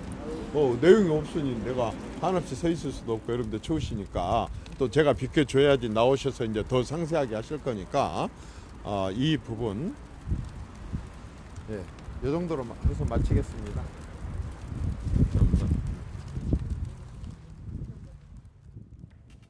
예, 김문수 후보와 한덕수 예비 후보 독대가 종료됐습니다. 오후 6시쯤에 시작됐으니까요. 1시간 20여 분 만에 종료된 건데요. 한덕수 예비 후보 측 이정현 대변인의 발언의 핵심은 합의된 사안이 없다는 내용입니다. 당에서 단일화에 대한 입장을 정하면 거기에 응할 것이고 단일화 시한에 대한 논의 자체가 없었던 것 같다고 이정현 대변인이 밝혔습니다. 합의된 결과가 없다고 거듭 밝히면서 다시 만나기로 한 날짜도 정하지 않았다. 오늘 논의 결과가 없고 다시 회동하자는 얘기도 없었다고 밝혔습니다. 합의된 사안이 없다는 내용이 핵심이고요. 단일화 시한에 대한 논의 자체가 없었다. 아까 기자들 질문에 따르면 11일까지냐 언제까지냐 질문이 있었던 것 같은데요. 단일화를 언제까지 해야 된다 이런 논의 자체가 없었던 것 같다고 한덕수 예비 후보 측 이정현 대변인이 밝혔습니다. 자, 오늘 오후 6시쯤에 회동이 시작됐습니다. 그리고 1시간 20분여 만에 한덕수 예비 후보가 식당을 빠져나왔고요. 이정현 한덕수 예비 후보 측 대변인이 합의된 사안이 없다. 한덕수 예비 후보가 오늘 오후에 긴급 기자회견에서 밝힌 입장 발표 그대로다. 이렇게 설명을 했습니다. 국민의힘에서 단일화에 대한 입장을 정하면 한덕수 예비 후보는 거기에 응할 것이다라는 말을 했고요. 단일화 시한에 대한 논의 자체가 없었던 것 같다고 이정현 대변인이 밝혔습니다. 그 후보 등록 기한이 오는 11일입니다. 그러니까 11일까지 단일화가 될 것인가 관심이 많았었는데 단일화 시한에 대한 논의 자체도 없었던 것 같다는 전언입니다. 그리고 단일화가 원칙이나 당에서 정해주면 따르겠다는 이야기다라는 얘기도 나왔고요. 자, 한덕수 예비 후보 합의된 게 없기 때문에 이정현 대변인도 앞서 기자들 질의에 대해서 제대로 된 답변을 하기 어렵다는 뉘앙스로 얘기를 했고요. 다시 만나기로 한 날짜도 정해지지 않았고 시한도 없고 논의 결과도 없으며 다시 회동하자는 얘기도 없었다는 내용이 주된 오늘 이정현 대변인의 발표 내용이었습니다. 저희 뉴스플러스 60초 뒤에 이어가겠습니다. 네, 지금 김문수 한덕수 후보 만찬의 회동이 종료가 되는데요. 현장 가보겠습니다. 기자회견 문 그대로다. 거기에서 조금도 더 보태거나 더 진척할 것은 없다. 그리고 모든 것은 당에 다 맡겼다. 본인은 당이 하자는 대로 하겠다. 이 말씀을 확고하고도 반복적으로 계속 하셔서 의미 있는 그런 진척이 없었습니다. 참 안타깝게 생각합니다. 우리가 만나서 좀 더 단일화에 대한 이야기를 더 하려고 6시에 되어 있는데 4시 반에 본인이 긴급 기자회견을 하고 그것이 전부 내용의 모두이고 다 결정된 것이기 때문에 더 할 것은 없고 더 변경될 것도 없다. 그러시니까 이 대화가 조금 어려웠고요. 그 다음에 다시 좀 만날 필요가 있지 않겠느냐 이러니까 만날 필요도 지금 더 있겠느냐. 자기는 당에다가 다 일임하고 아까 한 긴급 기자회견문이 전부다. 그래서 나머지 개인적으로 우리 두 사람은 좋은 관계이기 때문에 좋은 덕담이나 또 여러 가지 우려. 이재명 후보가 민주당 후보로서 앞으로 집권하게 된다면 어떤 불행한 일이 있을 것이냐 이런 데 대한 우려를 함께 나누었고 크게 걱정을 함께 했습니다. 그 점은 공통된데 이걸 어떻게 이제 우리 단일화는 하는데 본인이 11일까지 자기는 지나면 등록을 안 하겠다. 그러면 11일 지나면 자동으로 단일화가 되는 겁니까? 이러니까 그렇다고. 그래서 11일까지 다른 진전이 없으면 본인 등록 안 하겠다. 그런 답변을 하셨습니다. 그래서 본인은 이 무소속으로 출마할 생각도 없고, 그리고 당에서 해주는 것 이외에는 등록 자체에 대한 어떤 계획이나 그런 것이 준비도 하지도 않을 것이다. 그런 말씀을 하셨습니다. 이 정도고 특별한 내용 그 외에는 다른 우호적인 우리 두 사람 사이에 사모님 이야기라든지 여러 가지 저 집사람 이야기 여러 가지 우리가 저는 이제 주로 이 정치나 이런 데 있었고 우리 한 후보께서는 공직에 계시기 때문에 그런 여러 가지 이야기를 다양하게 나누었는데 인간적인 관계는 항상 우리 둘은 아주 좋습니다. 한 번도 다퉈보거나 언성을 높이거나 서로 싫어진 적이 없었고 오늘도 그런 점에서 저는 매우 안타깝게 생각합니다. 이 일을 누가 했느냐? 어떻게 이렇게 전혀 후보 등록할 생각도 없는 분을 누가 끌어내느냐? 그리고 어떻게 후보 간에 만나가지고 서로 대화하고 근접시킬 수 있는 기회를 완전히 다 막아놓고 이렇게 하는 사람이 누구냐? 그런 점에서 매우 안타깝고 유감스럽게 생각합니다. 여기까지 하시고요. 부가적인 내용은 대변인단에서 추가로 또 설명드릴 분. 여러분 감사합니다. 네. 감사합니다. 감사합니다. 네, 지금 김문수, 한덕수 후보의 만찬 회동 이후에 한덕수 후보 측 이정현 대변인의 발언에 이어서 김문수 후보 본인의 발언까지 들어봤습니다. 지금 입장차가 계속해서 있는 것 같습니다. 그래서 이견에 대해서 안타깝다는 김문수 후보의 얘기 들으셨습니다. 그리고 지금 대화가 어려웠다, 더 만날 필요가 있겠느냐라고 하면서 지금 대화의 진전이 없었음을 암시를 했는데요. 관련된 자세한 소식은 계속해서 이어지는 뉴스에서 다시 한번 정리해드리도록 하겠습니다. 네, 이상으로 뉴스 플러스 마칩니다. 시청해주신 여러분 고맙습니다.